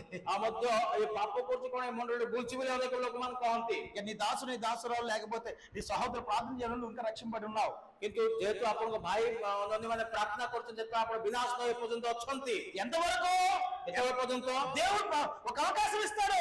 అవకాశం ఇచ్చిన అయ్యా నిజమే, ఇగో ఆ పాపం విత్తనం నాలో ఉంది కాబట్టి నేను తీసివేసుకున్నాను, విసిరివేస్తే నువ్వు రక్షింపబడతావు. ଆଉ ମଧ୍ୟ ପ୍ରଭୁ ଏକ ସୁଯୋଗ ଦେବେ, ଆଉ ପ୍ରଭୁ ସୁଯୋଗ ଦେବା ସମୟରେ ସେ ପାପ ଜାଣିକି ଆପଣଙ୍କ ଜୀବନ ଯଦି ବାହାର କରିଦେଇ ପାରିବେ ଆପଣ ରକ୍ଷା ପାଇବେ, ଯଦି ବାହାର ନ କରିବେ ଆପଣ ରକ୍ଷା ପାଇବେ ନାହିଁ, లేకపోతే రక్షింపబడలేమండి. ନଚେତ ରକ୍ଷା ପାଇବେ ନାହିଁ। చాలా మందికి దినాన బయటికి వెళ్ళి చచ్చిపోతామన్న భయం.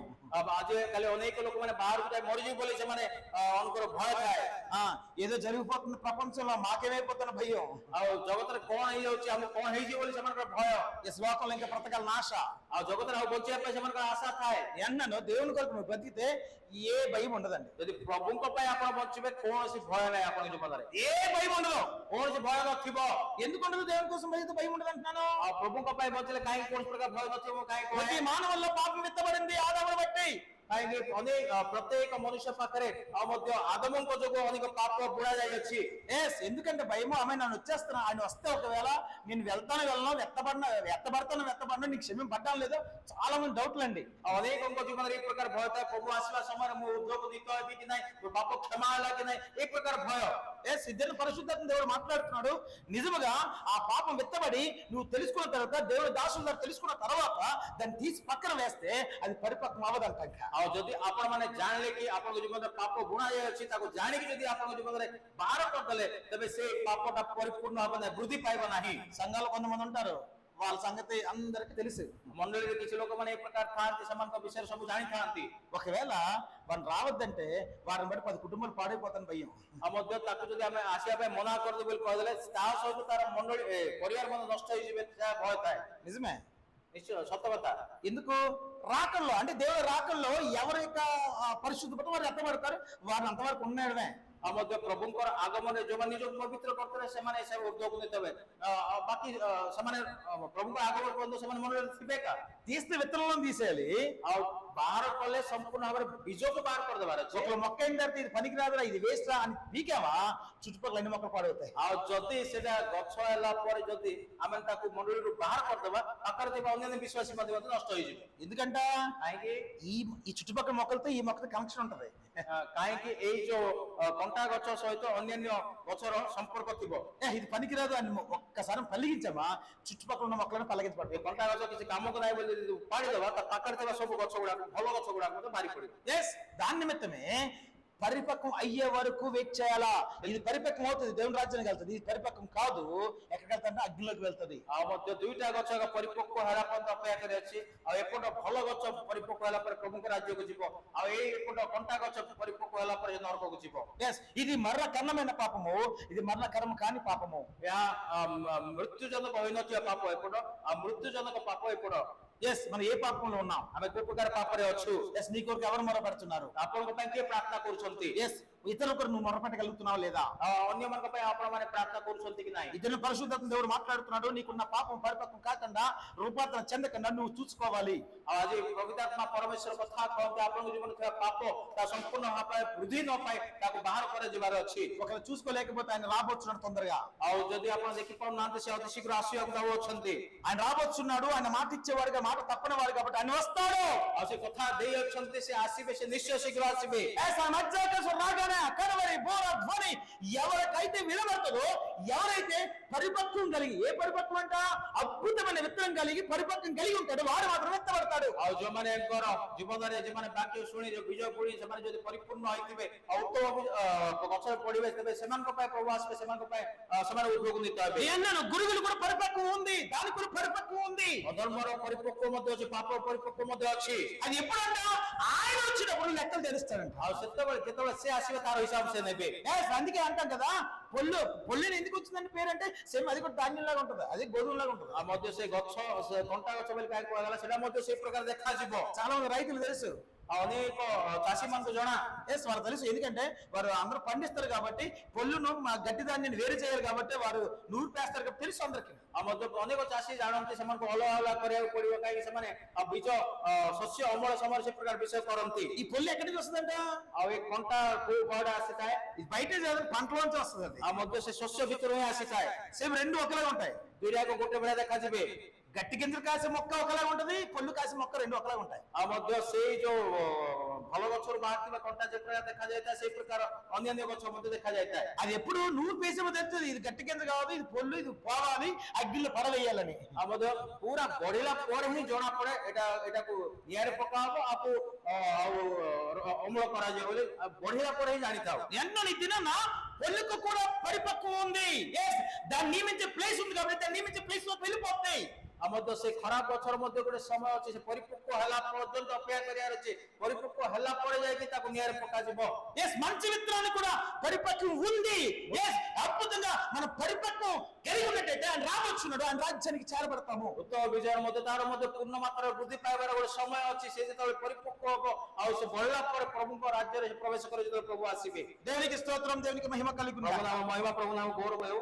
ఈ దినాన పరిశుద్ధాత్మ దేవుడు మనతో మాట్లాడుతున్నాడు। ଆଜି ପବିତ୍ର ପରମେଶ୍ୱର କଥା କହନ୍ତି ప్రతి ఒక్కరూ మనం ఆత్మ పరీక్ష చేసుకొని ପ୍ରତ୍ୟେକ ଜଣ ଆମେ ଆତ୍ମ ପରୀକ୍ଷା କରି ఏ పాపంలో మనం ఉన్నాము କୋଉ ପାପରେ ଆମେ ଅଛୁ ప్రతి ఒక్కరూ పాపం విత్తనం విత్తబడింది కానీ ఆ పాపము క్షమింపబడాలి। ଆଉ ପ୍ରତ୍ୟେକଙ୍କ ଜୀବନରେ ପାପର ବିଜୟ ଅଛି ସେ ପାପ କ୍ଷମା ହେବାର ଅଛି।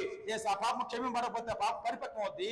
ఇర్మియా లాంటి కాదు కదా ఎవరు వచ్చి ప్రార్థన చేసినా దేవుని స్తోత్రం ఆయన ఆలకించాడు। ସେ ପାପ ଯଦି କ୍ଷମା ହବନି ସେ ପାପ ବୃଦ୍ଧି ପାଇକି ମୃତ୍ୟୁଜନକ ପାପ ହବ। ଜେରେମିୟା ଭଳିଆ ବ୍ୟକ୍ତି ଆସି ପ୍ରାର୍ଥନା କଲେ ମଧ୍ୟ ସେ ପାପର ଆଉ କ୍ଷମା ହେଇପାରିବନି। ఎవరు ప్రార్థన చేసినా ఆలకించాడు ఆయన। ఏ ప్రార్థన కଲେ ସେ ଶୁଣିବେ ନାହିଁ। అంటున్నాను ఇదేనా ఒక అవకాశం దేవుడు అనుగ్రహించాడు కాబట్టి మరి మానవంశు పొంది అద్భుతంగా అయ్యా ఇక ఈ పాపంలో ఉన్నాను తీసివేసుకోవడానికి ఒక కృప అంటే అద్భుతమైన కృపని ఈ దినాన దేవుడు మన అందరికి అనుగ్రహించును గాక మోకరించును ప్రార్థన చేసుకో। ପ୍ରଭୁ ଆଜି ଅଦ୍ଭୁତ ସୁଯୋଗ ଦେଇଛନ୍ତି ତେଣୁ ଏଇ ସୁଯୋଗ ସମୟରେ ପ୍ରଭୁଙ୍କ ପ୍ରାର୍ଥନା କରେ ପ୍ରଭୁ ମୋ ଜୀବନ ଥିବା ସେ ପାପକୁ ତୁମେ ବାହାର କରିଦେବା ବାପା ଯଦି ଆମେ ତାଙ୍କର ପାଦ ତଳେ ପ୍ରାର୍ଥନା କରିବେ ତେବେ ସେ ନିଶ୍ଚୟ ଆମକୁ ସେ ପାପକୁ ବାହାର କରି ଆମକୁ ଉଦ୍ଧାର କରିବେ ରାଜ୍ୟ ସୁଧାର ପ୍ରସ୍ତୁତ କରିବେ। ଆସନ୍ତୁ ଆଣ୍ଠୁ ଭାଇ ପ୍ରାର୍ଥନା କରିବା। సూద్రం సూద్రం సూద్రం సూద్రం సూద్రం సూద్రం సూద్రం సూద్రమయ సూద్రమయ సూద్రమయ సూద్రమయ సూద్రమయ